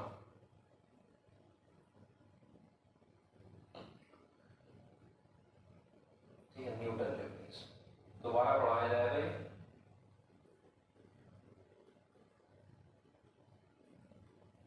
न्यूटन लेबनीज, ठीक है। टॉपिक किसका, ये डेफिनेट इंटीग्रेशन में एंड का टॉपिक है। क्यों पढ़ा रहे हैं बात करते हैं उसमें। डेफिनेट इंटीग्रेशन का टॉपिक है। डेफिनेट इंटीग्रेशन आपका खत्म होता है जाकर अक्टूबर के एंड। डेफिनेट इंटीग्रेशन खत्म हुआ, कैलकुलेट डिफरेंशियल, अभी पूरा matrix determinant, indefinite integration, function limit, continuity, differentiability, सबसे बड़ा चैप्टर एप्लीकेशन ऑफ डेरिवेटिव, फिर डेफिनेट इंटीग्रेशन, वो खुद बड़ा चैप्टर, उसका एंड का टॉपिक। ठीक है, तो आप अक्टूबर के एंड में जाके इसको पढ़ते, उसके बाद कुछ ज्यादा नहीं रह जाता। डेफिनेट इंटीग्रेशन खत्म होने के बाद सब तेजी से सार निचोड़ देता है डेफिनेट इंटीग्रेशन। ठीक, सबसे ज्यादा क्वेश्चन आईआईटी में इसी से आते हैं। उसमें न्यूटन लेबनीज इज इंपॉर्टेंट अभी पढ़ाना क्यों है, नहीं तो ये मुझे हर बार बताना पड़ेगा कि लिमिट के क्वेश्चन न्यूटन लेबनीज के छोड़ने पड़ेंगे, कंटिन्यूटी डिफरेंशिएबिलिटी में न्यूटन लेबनीज वाले क्वेश्चन छोड़ने पड़ेंगे, एप्लीकेशन ऑफ डेरिवेटिव में न्यूटन लेबनीज वाले क्वेश्चन छोड़ने पड़ेंगे। सिंपल सी चीज है, मैं ऐसा नहीं कर सकता कि मैं ये सारे टॉपिक के क्वेश्चन उठा के जब सर न्यूटन लेबनीज पढ़ाना तभी पढ़ा देना, तब आपको कुछ नहीं याद रहेगा डिफरेंशियल। आधे बच्चों को याद नहीं रहती अब तक डिफरेंशियल कैलकुलस, तब वो परेशान होते हैं क्या कॉन्सेप्ट लगा रहे हैं इसमें। अभी जो डेफिनेट इंटीग्रेशन चल रहा था, ये कंटिन्यूटी कहां से ले आया इसके बीच में, वो इसलिए ले आया क्योंकि न्यूटन लेबनीज पे बेस्ड क्वेश्चन है उसमें। तो एक थ्योरम है न्यूटन लेबनीज का, बिल्कुल सिंपल थ्योरम है। आपने इंटीग्रेशन पढ़ा है इंडेफिनिट, ठीक है, आपने इंटीग्रेशन पढ़ा है डेफिनेट, कहां पढ़े हैं? तो मैं ऐसा पढ़े नहीं, मैथ्स में नहीं पढ़े, फिजिक्स में तो पढ़े। इंडेफिनिट इंटीग्रेशन में आपको पता है लिमिट नहीं लगी होती, यहाँ एक इंटीग्रेशन का कांस्टेंट आता है सी, इसमें आपको पता है कांस्टेंट आंसर निकलता है कि बी पुट करना पड़ता है और माइनस में ए पुट करना पड़ता है, कांस्टेंट ऑफ इंटीग्रेशन नहीं आता, ठीक है। अब इसके अलावा एक तीसरा आता है जिसमें नीचे ऐसा मानते हैं कि यहाँ पर आपके पास भाई जैसे लिखा होता है साइन एक्स से लेकर फाई एक्स,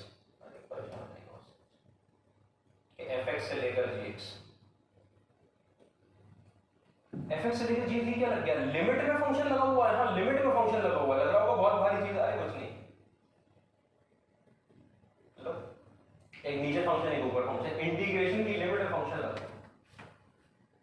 ठीक है, लिमिट में क्या लगा, फंक्शन लगा हुआ है। एक इंटीग्रेशन ये, एक इंटीग्रेशन ये, तीसरा इंटीग्रेशन इस टाइप का। इस इंटीग्रेशन में अगर मैंने डिफरेंशिएशन किया है तो डिफरेंशिएशन और इंटीग्रेशन एक दूसरे को कैंसिल कर देते हैं। आपको पता है डिफरेंशिएशन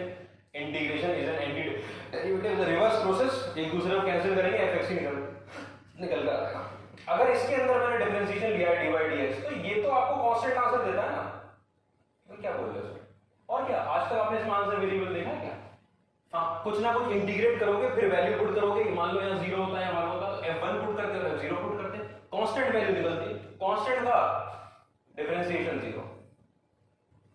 उसमें है सारी बात, इसकी कोई प्रॉब्लम नहीं। इंटीग्रेशन और डिफरेंशिएशन एक दूसरे का ऑपोजिट प्रोसेस होते हैं, एक दूसरे को कैंसिल कर देते हैं, एफ निकलता है। यहाँ पर क्योंकि कांस्टेंट आंसर आता है डेफिनेट इंटीग्रेशन का, तो कांस्टेंट आंसर पर डेरिवेटिव 0 देता है, हमें मतलब ही नहीं है, उनसे मतलब नहीं। मैं इसमें आना चाह रहा हूं कि जिसके अंदर वेरिएबल लिमिट लगी होती है इस टाइप की, इसमें क्या करते हैं कि अगर आपके पास इंटीग्रेशन है, यहां पर पढ़ा हुआ एफ में पढ़ा हुआ देता न्यूटन लेबनीज का कहता है, काम की बात है, वेरी वेरी इंपॉर्टेंट है Newton Lebanese, very very important. क्यों वेरी वेरी इंपॉर्टेंट? क्वेश्चंस में लग के आता है यही, तो थोड़ा सा क्वेश्चन को बेहतर करने के लिए लगा देते हैं, वरना आप तो सबको पता है कि लिमिट के क्वेश्चन में भी लग कर आ रहा है। एक टाइप बनाई करेंगे न्यूटन लेबनीज, तो न्यूटन लेबनीज क्या कहता है कि अगर आपके पास फाई एक्स फंक्शन है, फाई जैसे एफ एक्स होता है वैसे फाई एक्स से लेकर शाई एक्स तक को यहां पर एफ टी डी टी पड़ा हुआ है, ठीक है, एफ टी डी टी, और ये वाली वैल्यू आपके पास y के बराबर है, y के बराबर है, मतलब ये y is equal to f x लिखा था, क्या ये एफ एक्स लिखा? हाँ, ये एफ एक्स लिखा है।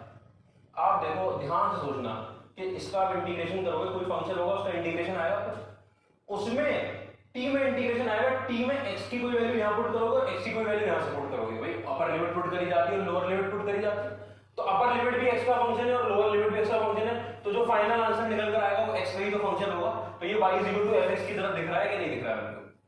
y fx की तरफ। अब इसका आप सिर्फ डेरिवेटिव ले सकते हो, आपके ऊपर काम सिर्फ यही है कि जब भी न्यूटन लेबनीज आया तो कहीं ना कहीं डिफरेंशिएशन जरूर होता है, ठीक है। तो यहाँ पर dy by dx की वैल्यू मैं आपको सीधे याद करवाऊंगा क्योंकि मेथड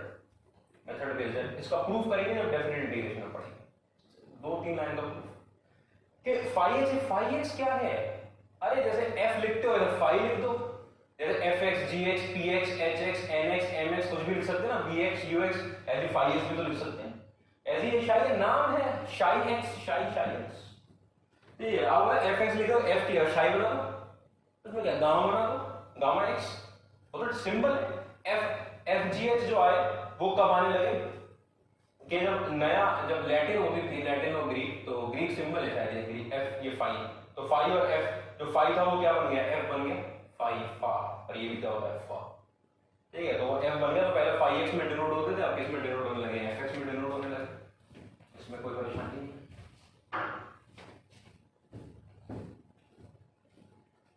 ठीक है, कोई प्रॉब्लम नहीं होगी मुझे उम्मीद है। तो dy by dx की वैल्यू देखो, तो dy by dx की वैल्यू क्या निकल कर आती है, ध्यान से देखना, ये जो f है ये एज इट इज, f के अंदर t की जगह पर अपर लिमिट कितनी लिखी हुई है आपके पास, phi x, f के अंदर t, आंसर सीधा dy by dx, अब वो f डैश नहीं लगाएगा क्या सर, नहीं f डैश नहीं लगेगा, f डैश नहीं लगेगा, जो f है उसके अंदर upper limit into upper limit का डेरिवेटिव, अपर लिमिट का डेरिवेटिव मतलब phi dash x, upper limit भी तो खुद एक फंक्शन थी उसका derivative, minus upper limit minus lower limit होता है, फंक्शन के अंदर लोअर लिमिट क्या है आपके पास, phi x, लोअर लिमिट क्या है phi, और फिर मल्टीप्लाइड बाय phi x का डेरिवेटिव, जो लोअर लिमिट है उसका डेरिवेटिव। ठीक, मतलब क्या चीज होती है कि f के अंदर जाती है अपर लिमिट, ठीक है, और यहां पर क्या होता है अपर लिमिट का डेरिवेटिव, माइनस में f के अंदर जाती है लोअर लिमिट, और यहां पर क्या होता है मल्टीप्लाइड लोअर लिमिट का डेरिवेटिव। समझ लो, अगर आपके पास वेरिएबल लिमिट पड़ी हुई है इंटीग्रेशन में, आपसे डिफरेंशिएशन पूछा गया है, वो उसका डेरिवेटिव होता है कि जो ये ft लिखा हुआ है ये f डैश नहीं होगा, ये f का f ही रहेगा, उसके अंदर पहले लिखोगे अपर लिमिट और मल्टीप्लाइड बाय अपर लिमिट का डेरिवेटिव, माइनस में फिर f के अंदर लिखोगे लोअर लिमिट और लोअर लिमिट का डेरिवेटिव, फंक्शन का डेरिवेटिव नहीं, अपर लिमिट का डेरिवेटिव और लोअर लिमिट का डेरिवेटिव। बात समझ में आई होगी, इतनी बात। f के अंदर t की जगह पर psi x into psi dash x, मतलब psi का डेरिवेटिव, माइनस में f के अंदर phi x और phi डैश x, मतलब phi x का डेरिवेटिव, psi और phi। देख लो आराम से, ये होता है आपका न्यूटन लेबनीज का काम।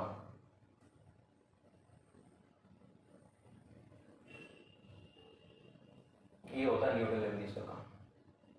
ठीक, एग्जांपल दिखाओगे, छोटा सा जो अभी जो लिखा कि अगर आपका y is equal to sine x से लेकर x स्क्वायर है,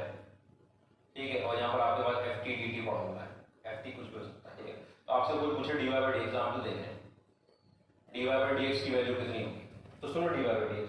कि dy by dx मतलब डेरिवेटिव ले रहे हैं, तो f के अंदर अपर लिमिट x स्क्वायर और अपर लिमिट का डेरिवेटिव 2x,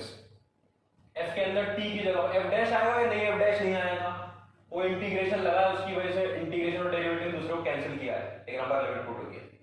ठीक है, अपर लिमिट और अपर लिमिट का डेरिवेटिव, माइनस में f के अंदर लोअर लिमिट कितनी है sin x, और sin x का डेरिवेटिव कितना आया cos x, कोई प्रॉब्लम नहीं। अच्छा एक और दिखाओ सर, एक और दिखाओ, पहले एग्जांपल, दूसरा एग्जांपल दो, y is equal to integral में 1 से लेकर x,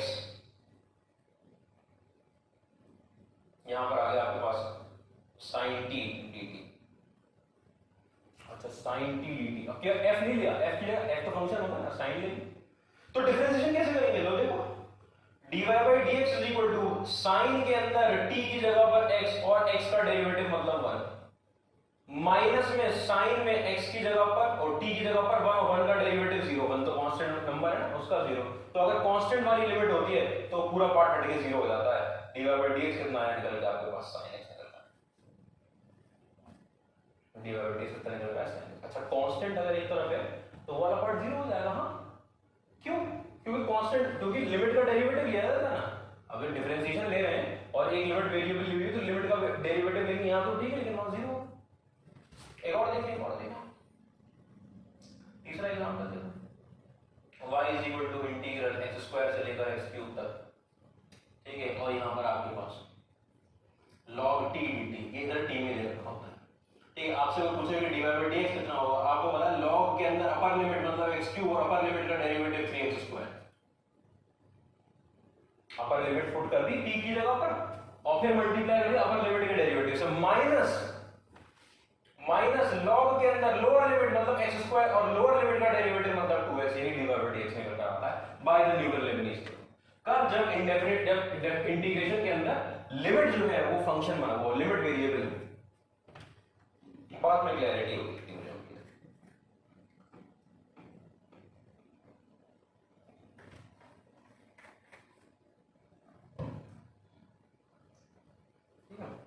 डिटेलिंग उसकी होती रहेगी, है, ये बहुत काम की चीज है क्योंकि ये थ्रू आउट डिफरेंशियल कैलकुलस ये आती है इंटीग्रल कैलकुलस के एंड, इंटीग्रल कैलकुलस में डेफिनेट इंटीग्रेशन के एंड में, लेकिन इतना ज्यादा यूज है, इतने ज्यादा क्वेश्चन है आईआईटी के, तो बहुत सारे क्वेश्चन करते हैं, इतने ज्यादा क्वेश्चन आएंगे इसके कि बीच में आप पूरा का पूरा आपको पढ़ाना पड़ जाएगा मुझे बार बार कि देखो ये होता है तो इसमें एक बार आप देख लो, कुछ क्वेश्चन कर लो तो कम से कम ये टॉपिक आपका पढ़ा हुआ होगा। तो जब लिमिट से लेकर एप्लीकेशन ऑफ डेरिवेटिव वो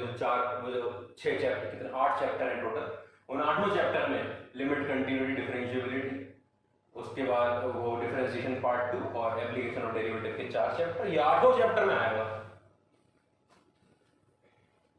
ठीक है, तो उन 8 चैप्टर के लिए अभी से लगा देना। अब आओ क्वेश्चन पे आते हैं।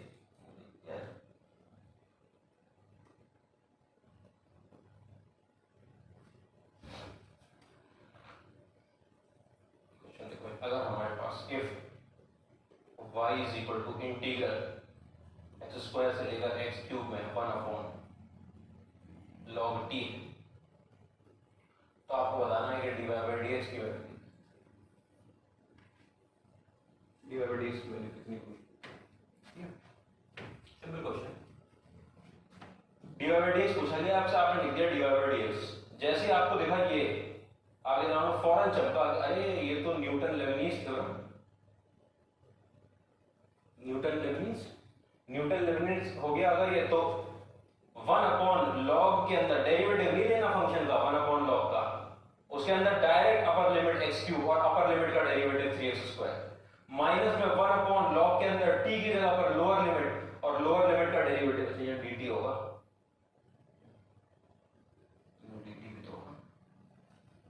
ठीक है, वो खैर सिर्फ लिखने का वो होता है काम, कुछ नहीं है उसका। और यहाँ पर 2x के लोअर लिमिट पुट करिए आपने x स्क्वायर और फिर 2x, ये आपका dy by dx आ गया। बहुत अगर दिल है तो देखो ये निकल कर आया है आपके पास 3x square upon 3 log x minus में 2x अपॉन 2 log x। अब होता है log में 3 से 3 कटा, 2 से 2 कटा, ठीक है, आपने x by log x को कॉमन निकाल दिया, x by log x को यहाँ x माइनस 1 बचा, x by log x common आ गया तो x माइनस 1, ये आपका dy by dx। सिंपल सा क्वेश्चन, कोई प्रॉब्लम नहीं, न्यूटन लेबनीज लगाना है, उसके x स्क्वायर से x क्यूब तक का डेरिवेटिव हो रहा है तो क्या करना है कि डिफरेंशिएशन करना है अगर आपको, तो डिफरेंशिएशन कुछ और नहीं कर रहे हैं, सिर्फ डिफरेंशिएशन कर रहे हैं। अब वो सॉल्व करो, सॉल्व नहीं करते इसको, इसका सॉल्यूशन नहीं होता, इसका डिफरेंशिएशन होता है, तो सॉल्यूशन नहीं उसका डिफरेंशिएशन। अगला क्वेश्चन देखता हूं, देख लिया होगा आप लोगों ने।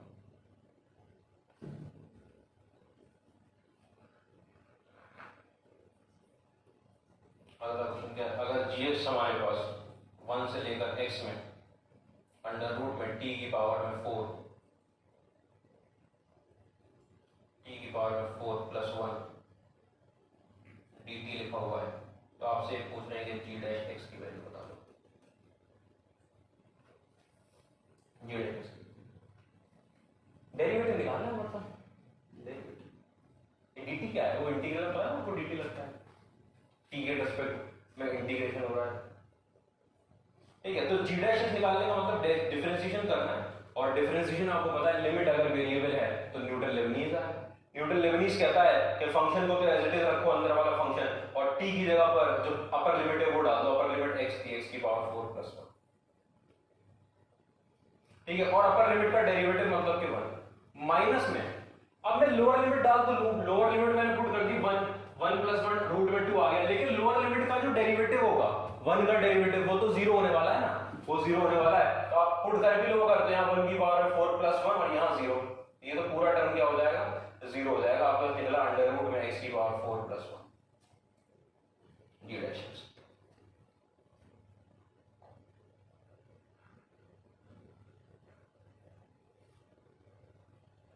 ठीक है,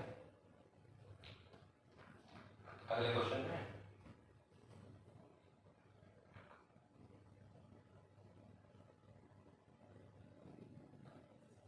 अगला क्वेश्चन क्या कह रहा है, अगर आपके पास dy dx of 0 to y square cos t dt is equal to dy dx of 0 to x square sin t dt then dy by dx।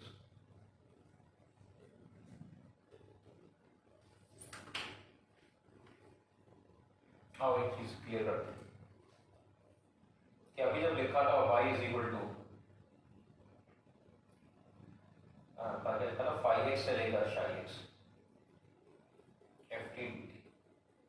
तो इंटीग्रेशन का जो वेरिएबल था इंटीग्रेशन का वो तो t था, लेकिन जो ये फंक्शन है पूरा, ये फंक्शन ही तो बनेगा, एक्सपोर्ट होगा, इसका वेरिएबल x था, तभी जो डेरिवेटिव लिया गया dy by dx वो x के रिस्पेक्ट में लिया गया, dy by dx लिया गया था, जो कि बाद में आके x से पुट होते हैं, पर अगर नॉर्मल इंटीग्रेशन भी सॉल्व करते हो लिमिट पुट करते हैं। अच्छा यहां पर तो ठीक है, ये फंक्शन, ये इंटीग्रेशन का वेरिएबल t है, लेकिन ये जो पूरा फंक्शन है एज इंटीग्रेशन है, ये जो पूरा फंक्शन है इसका वेरिएबल है x, क्योंकि एक्सपोर्ट होगा तो x के रिस्पेक्ट में डेरिवेटिव कोई तरह नहीं। ये इंटीग्रेशन तो ठीक है, ये फंक्शन y का है, y के फंक्शन को x के रिस्पेक्ट में डेरिवेटिव x के रिस्पेक्ट में डिफरेंशिएट करोगे तो x के रिस्पेक्ट में डिफरेंशिएट करने में dy by dx बचेगा, y का फंक्शन है, ठीक है। और कैसे वो सब इतनी बात पे ध्यान नहीं देना आपको कि अरे कहां से हो गया, हम तो पूरी बात ही नहीं उतार पाए, अभी पढ़ा कहां है फंक्शन, अभी सब्र रखना चाहिए उसके लिए कि क्या हमें ये बात समझ में नहीं आ पाएगी, क्या अभी खत्म हो गई नहीं, ये बात अभी खत्म नहीं हुई है कि सर एकदम से यहाँ भाग गए, अरे अभी भागे नहीं है, ये तो बहुत आगे एकदम से खुदा दिया तो धीरे धीरे बात कि हाँ बस इतनी देर से बात समझ, डेप्थ में उतरे ही नहीं है अभी, तो कहाँ तो मेथड का चैप्टर पहले, तो पहले वाले का डेरिवेटिव लेना है, डेरिवेटिव लेंगे तो आपको पता है cos में t की जगह पर अपर लिमिट y स्क्वायर, और अपर लिमिट का डेरिवेटिव मतलब 2y और y का डेरिवेटिव x के रिस्पेक्ट में dy by dx, आराम से समझो। cos में t की जगह पर y स्क्वायर, फिर अपर लिमिट पुट कर दी t की जगह पर, अपर लिमिट का डेरिवेटिव 2y और y अपर लिमिट में चल रहा है dy by dx माइनस में 0। सोच लेना कि ये जो लोअर लिमिट है वो कांस्टेंट है, अगर लोअर लिमिट मेरी कांस्टेंट है तो वो कितना आएगा डेरिवेटिव उसका, 0 आएगा, वो 0 मल्टीप्लाई होगा, सब 0 हो जाएगा। इधर जब डिफरेंशिएशन करूंगा तो आपको पता है इसका डिफरेंशिएशन नहीं करते हैं, इसका नहीं करते, इसमें तो सीधे अपर लिमिट पुट होगी sin में x स्क्वायर और x स्क्वायर का डेरिवेटिव 2x, और माइनस में 0, ये 0 क्यों आया, क्योंकि लोअर लिमिट कांस्टेंट थी, 0 की जगह अगर लोअर लिमिट 5 होती या 5000 होती या 4784 होती, कुछ भी होती लोअर लिमिट, कौन 0 ही होता, क्योंकि लोअर लिमिट का डेरिवेटिव लेते हैं और लोअर लिमिट अगर कांस्टेंट है तो डेरिवेटिव 0 आता है। बस अब यहां से dy by dx में कितनी देर लगनी है, dy by dx is equal to 2x upon 2y और sin x square upon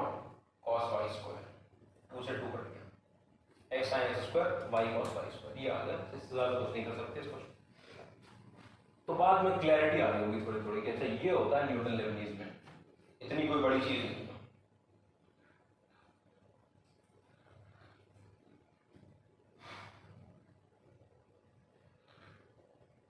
ये तो हुआ न्यूटन लेबनीज पे कुछ बेसिक सा, कुछ एक और क्वेश्चन करते हैं।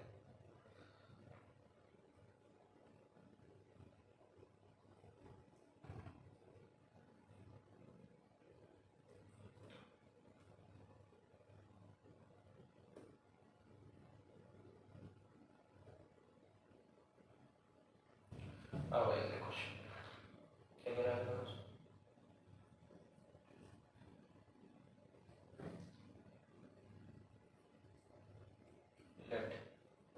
f कोई फंक्शन है कहां से कहां तक, 0 टू इनफाइनाइट से लेकर, और देखो बेकार की बात है क्या कि वो आपको पता है डोमेन और कोडोमेन लिख चुके हैं 11th क्लास में, उधर से डिफाइन करेंगे, और कैपिटल fx जो है वो आया 0 टू x में ft dt, ठीक है। और अगर आपके पास कैपिटल f के अंदर x का square is equal to x square के साथ 1 प्लस x, then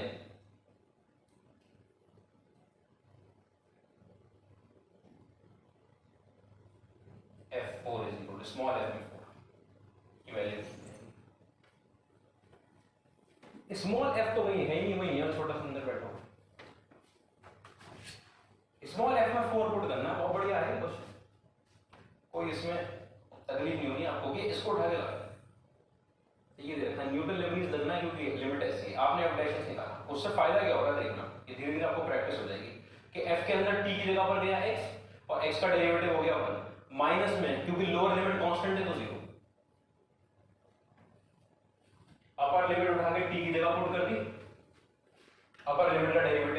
माइनस में लोअर लिमिट में कांस्टेंट बैठा हुआ है 0। इसका मतलब यहां से एक बात पता चल गई कि ये जो fx जो है आपके पास वो आपका f डैश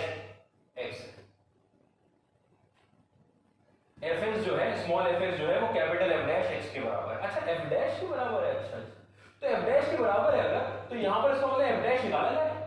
f डैश की अगर वैल्यू निकाली मेरे पास f डैश 4 की, तो वही किसके बराबर होगी f4 की वैल्यू। तो इसका मतलब इसका डेरिवेटिव निकालना है, यहां पर इसका डेरिवेटिव लेना है। तो आपने यहां पर डेरिवेटिव लिया तो f का तो f डैश x स्क्वायर हो गया, x स्क्वायर का आपके पास 2x हो गया इज इक्वल टू दूसरी तरफ, इस तरफ तो प्रोडक्ट रूल लगना है, प्रोडक्ट रूल लगेगा तो x स्क्वायर का तो निकला 2x और 1 plus x as it is, फिर आपका x square as it is, x square का निकला 2x 1 plus x as it is, फिर अगर x square as it is आ गया तो 1 प्लस x का डेरिवेटिव तो 1 होता है, लिखेंगे आप। ठीक है, इसको आप देखते हैं कि आपके पास f डैश x स्क्वायर जो आया वो निकल के आया कितना, f डैश x स्क्वायर निकल के आया तो 1 प्लस x डिवाइड लगा रहा हूं मतलब 2x का, 2x का डिवाइड लगा दिया तो 1 प्लस x बचा यहां और प्लस में x बाई 2 बचा है। देख लो आराम से, 2x का डिवाइड लगाया है, 2x का डिवाइड लगाएंगे यहां से हट जाएगा 2x, यहां 2x का डिवाइड आएगा, 2x से 2x कट जाएगा, 1 प्लस x बचेगा। यहां 2x का डिवाइड लगाऊंगा, x से x कटेगा, x बचा, और 2x का लगाया तो नीचे वाला 2 भी बच गया। अब आपको चाहिए क्या, आपको तो ये चाहिए, ये देखो ये चाहिए हमको, ये कहां से आएगा, f के अंदर अगर 4 पुट किया है तो यहां f डैश के अंदर 4 आना चाहिए, मतलब आपको चाहिए f डैश में 4, और इस इक्वेशन में x को 4 पुट कर दिया, इसी की तो वैल्यू चाहिए, इसकी वैल्यू है इसके बराबर। अच्छा f डैश में अगर आपको 4 लाना है तो यहां x की जगह 4 नहीं पुट करना है, 4 पुट करोगे तो f डैश में 16 बन जाएगा, यहां आपको f डैश में x की जगह पर 2 पुट करना है, तो आपने x को 2 पुट कर दिया। ये डिसाइड करना है कि f डैश में 4 की वैल्यू निकालनी है आपको, तो यहां 4 बनेगा कैसे, यहां मुझे 4 चाहिए, यहां 4 बनेगा तो मैं इसकी वैल्यू 2 डालूंगा। अगर वहां मुझे 9 चाहिए होता 9 तो 3 पुट करता, ठीक है, आपको लिखा अगर 2 चाहिए होता तो 2 चाहिए होता तो इसकी वैल्यू √2 पुट करते, √2 पुट करते, तो x की वैल्यू 2 पुट करोगे तो f डैश में आपके पास 4 बन गया इज इक्वल टू 1 प्लस 2 तो हर जगह पुट होगा, लेफ्ट साइड में भी और राइट साइड में, प्लस में 2 बाई 2, ये और ये कट गए, आपके पास आंसर निकला है 4, 1 में जाना है। f डैश 4 4 है, अगर f डैश 4 4 है तो आपका जो f4 था वो बराबर f डैश 4 था, उसकी वैल्यू भी कितनी आ गई आपके पास 4 निकला है, कोई प्रॉब्लम नहीं बात नहीं इसमें। ठीक है, यहां तक की बात है, मुझे उम्मीद है कि कोई प्रॉब्लम नहीं होगी। और एक हमारे पास कुछ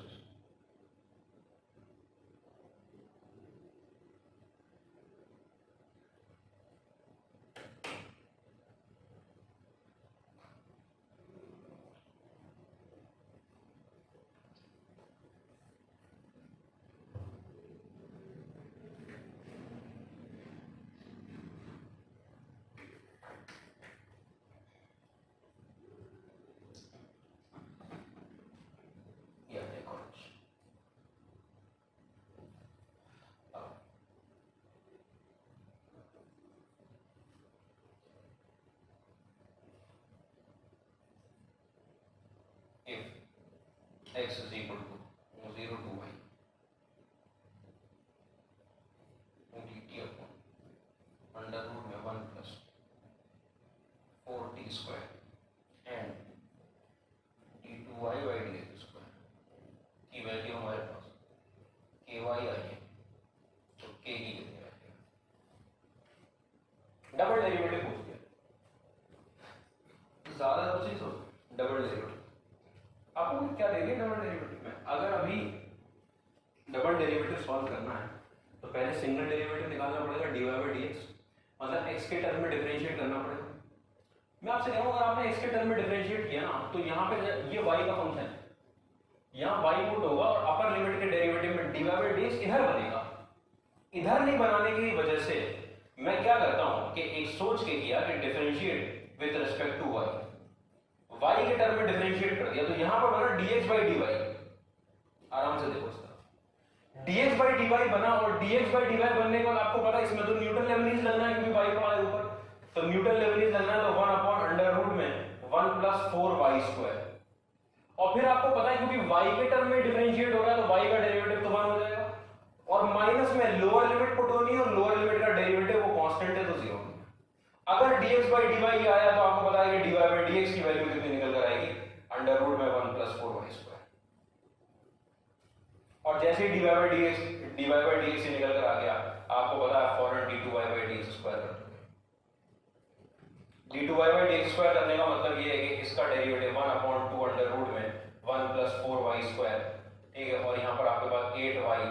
और यहाँ पर dy by dx ये निकल कर आ गया। देख लो क्या हो गया, ये इसका डेरिवेटिव x के रिस्पेक्ट में कर दिया, x के रिस्पेक्ट में करेंगे स्क्वायर रूट का तो 1/2 रूट अंडर रूट 4y², फिर रूट के अंदर वाले का तो 4y² का 2, 4 तो पार्ट लेगा नहीं, 2 उतर कर आएगा नीचे तो 8y और y का dy by dx, और फिर dy by dx की वैल्यू उठा के पुट कर, ये और ये करते तो 4 हो गया। आपके पास पड़ा हुआ है d2y by dx² is equal to 4y upon under root में 1 + 4y²,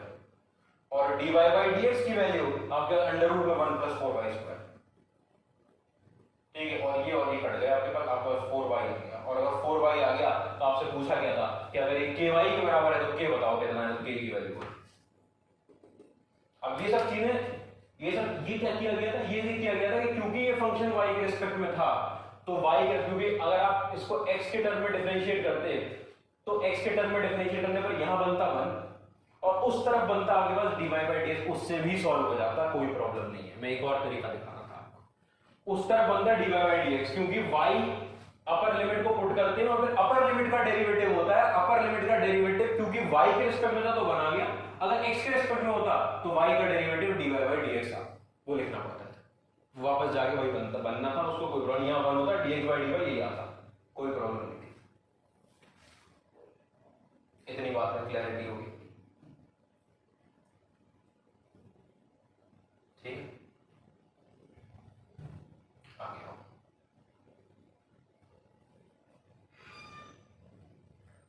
अब आपके पास क्या चीज कि चैप्टर खत्म है, हमारा चैप्टर खत्म हो गया यहाँ पर, ठीक है, पार्ट 1। अब मैं आपको बताता हूँ कि अब रिमेनिंग क्या है हमारा, आपको इसकी प्रैक्टिस वगैरह करनी। रिमेनिंग में पहली चीज जो हमारे पास आती है वो आती है डेरिवेटिव ऑफ अलग अलग चीजें, इनवर्स फंक्शन,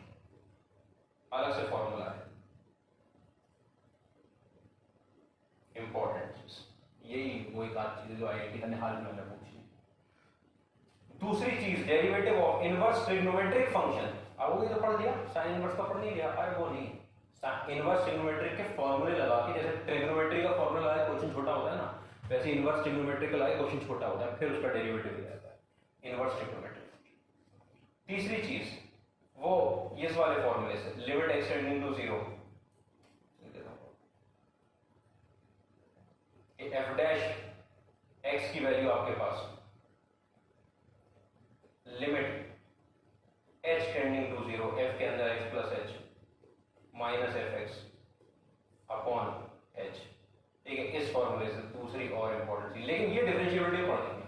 इसके लिए डिफरेंशिएशन पार्ट 2 की जरूरत नहीं पड़ेगी, डिफरेंशिएबिलिटी में यही पढ़ा जाता है, ठीक है, लिमिट लगाते, तो लिमिट लगाते जितने भी क्वेश्चन होते हैं। चौथी चीज, फिर इसी पे बेस्ड आपके पास फंक्शनल इक्वेशन के क्वेश्चन, fx dx का किसी ने मुझसे पूछा भी था, फंक्शन ऑल्सो इन डिफरेंशिएबिलिटी दोनों चीजें बात, ठीक। फिर उसके बाद जो डिफरेंशिएशन में और पढ़ा जाएगा कि डिफरेंशिएशन ऑफ मॉड्यूलस फंक्शन, ठीक है, ग्रेटेस्ट इंटीजर फंक्शन डिफरेंशिएबल नहीं होते ये फंक्शन, लेकिन कोई स्पेशल केसेस, मॉड्यूलस फंक्शन, ठीक है, piecewise defined function, piecewise defined तो आप समझ जाओगे डिफरेंशिएबिलिटी में, पीसवाइज डिफाइंड, ठीक है, ये चीजें आपको नोट करके रखनी है कि ये चीजें बची हैं हमारी मॉड्यूलस फंक्शन। तो आपको क्वेश्चन आएगा तो आपको अभी दिमाग नहीं लगाना इसमें, ये मैंने डिफरेंशिएशन पढ़ा है इसलिए कि ये हमको सपोर्ट करते हैं डिफरेंशिएबिलिटी तक, है ना। नहीं तो लिमिट में एक मेथड है, लॉपेटल का एक मेथड है, ठीक है, वो क्या लिमिट निकलती है उससे, उसमें डिफरेंशिएशन करना है हर क्वेश्चन में, फिर आपको डिफरेंशिएशन वहां समझाओगे क्या हो रहा है डिफरेंशिएशन में। ठीक है, तो पीसवाइज डिफाइंड फंक्शन और एक काम की चीज, ये सब काम की चीजें ये ठीक है, ये जेई मेंस के लिए, ये भी है जेई मेंस के लिए। जितना भी सिर्फ आपने न्यूटन लेबनीज एक चीज पढ़ी है, ठीक है, और क्या पढ़ा है, एक आध चीज और से एफएक्स जी टाइप क्वेश्चन है, वो सब वो है जो जेई एडवांस में आ सकते हैं, ठीक है। बाकी तो सब लॉग वगैरह लेना, ये सब तो आपको खुद से आ जाता है। और फिर क्या है, differentiation of one function with respect to another. ये टॉपिक में बाद में पढ़ाऊंगा, ऐसा क्वेश्चन होता है डी के अंदर आपके पास यहां पर आ गया 10x और यहां पर कोई fx लिखा हुआ है ऑन द sin x, कि sin x का डेरिवेटिव dy dx नहीं है, dy d10x है, कि sin x का डेरिवेटिव 10x के रिस्पेक्ट में, sin x का डेरिवेटिव 10x। खास तौर से असल में उसमें क्या है, इसमें क्यों नहीं पढ़ाते थे, इसमें क्या प्रॉब्लम है, यदि कैसा होता है, इससे होता है, मैं कुछ नहीं कहता dy sin x। मैं एक बात लिख देता हूँ, जो स्टूडेंट इसी से करने सब कुछ अपॉन dx, sin x का डेरिवेटिव निकल कर आएगा cos x का निकल कर आएगा sec स्क्वायर x, ये बन जाएगा cos 2x। इतनी बात समझ, लेकिन इसके जितने भी क्वेश्चन हैं ऐसे क्वेश्चन नहीं होते वो कि sin x x स्क्वायर के टर्म्स में कर दो, ऐसा क्वेश्चन हो रहा होता कोई प्रॉब्लम ही नहीं थी, अभी भी पढ़ा देते। इसके ज्यादातर क्वेश्चन जो आपको किताबों वगैरह में मिलेंगे या जो भी असाइनमेंट्स में होते हैं वो इनवर्स ट्रिग्नोमेट्रिक लगकर होते हैं, उसी में कुछ फायदा नहीं। तो वो इनवर्स ट्रिग्नोमेट्रिक लगते जब होते हैं, तो इनवर्स ट्रिग्नोमेट्रिक जब पढ़ा दिया जाता है इनवर्स ट्रिग्नोमेट्रिक फंक्शन, और इस जब पार्ट 2 चलता है तो उसमें ये पढ़ा जाता है differentiation of one function with respect to another. ठीक है, एक चीज ये हुई, और क्या बचा है इसमें, और कुछ बचा होगा तो मेरे ख्याल से तो और कुछ बचा नहीं होगा इसमें, हो गया होगा हमारे पूरे डिफरेंशिएशन में। अगर देखा जाए हायर ऑर्डर डेरिवेटिव अपना हो चुका है, पैरामीट्रिक हो चुका है, एफएक्स की पावर जी हमको एक इंपॉर्टेंट चीज की वो हो चुकी है, प्रोडक्ट रूल वगैरह हो गया सब। तो ये वो चीजें हैं जो बची हुई है हमारे पास, ठीक है। तो ये रिमेनिंग टॉपिक्स हैं, इनफाइनाइट सीरीज तो हमने कर ली है, ठीक है। तो ये रिमेनिंग टॉपिक्स हैं, ये पढ़ाए जाएंगे डिफरेंशिएबिलिटी के बाद, जब पार्ट 2 का डिफरेंशिएशन स्टार्ट होगा। अभी आपको ऐसा लगेगा ना कि इंडेफिनिट इंटीग्रेशन, ठीक है, उसके बाद मैट्रिसेस, फिर आपका डिटरमिनेंट्स, ये तो मतलब एक ही तरह मिलके चलते हैं, फिर आपका फंक्शंस, बहुत बड़ा चैप्टर, फिर आपका इनवर्स ट्रिग्नोमेट्रिक फंक्शन, फिर लिमिट, फिर कंटिन्यूटी, फिर डिफरेंशिएबिलिटी, और फिर ऐसे आएगा डिफरेंशिएशन लॉर्ड के 3 क्लास का, 2 या 3 क्लास का मुश्किल से, ठीक है। छोड़ ये तो, क्योंकि जब तक आप, ये तो आप डिफरेंशिएबिलिटी में पढ़ चुके हो, ये भी अच्छा वाला पार्ट देख चुके हो, छोटा सा दिखाना, हाँ ये दिखाना होता है, ये है जिससे आईआईटी ने हाल फिलहाल में 2016 में क्वेश्चन पूछा है, 2016 में पूछा है, और शायद 18 में इसमें क्या नहीं था, 16 में पूछा। और दूसरी ये छोटी छोटी चीजें हैं, लेकिन जब आप इनवर्स फंक्शन पढ़ लोगे तो कोई प्रॉब्लम नहीं होती, ठीक है। तो ये टॉपिक बचे, और भी हो सकता है एक आध बचा हुआ, मुझे भी ध्यान नहीं आ रहा क्योंकि पार्ट 2 का है, ये नहीं कि ये पढ़ाएंगे सर कोई नया टॉपिक ले आएगा कि वो वाली चीज नहीं पढ़ाएंगे। हाँ, एक में लिख करवा दो, लेग्रांज फार्मूला होता है या लेबनीज फार्मूला होता है, लेग्रांज फार्मूला लिखना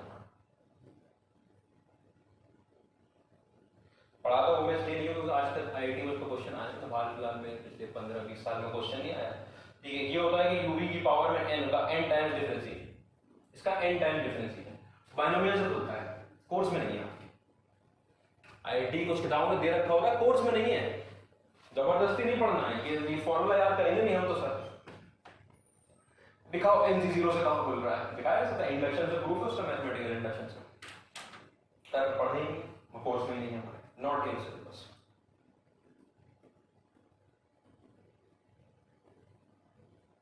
नॉट इन, ठीक है। तो यहाँ पर आपका न्यूटन लेबनीज पर आता है, हायर ऑर्डर डेरिवेटिव वगैरह सब पढ़ लिया हमने, आपका डिफरेंशिएशन का चैप्टर खत्म हुआ, part 1 differentiation. Indefinite integration next term से शुरू हो जाएगा, मेरे ख्याल से वेडनेसडे को क्लास होगी, हम उसमें इंडेफिनिट इंटीग्रेशन स्टार्ट कर देंगे, लेंथी चैप्टर इंडेफिनिट इंटीग्रेशन काफी, ठीक है। तो उसको देखते हैं, ठीक है, नेक्स्ट टर्म में मिलते हैं।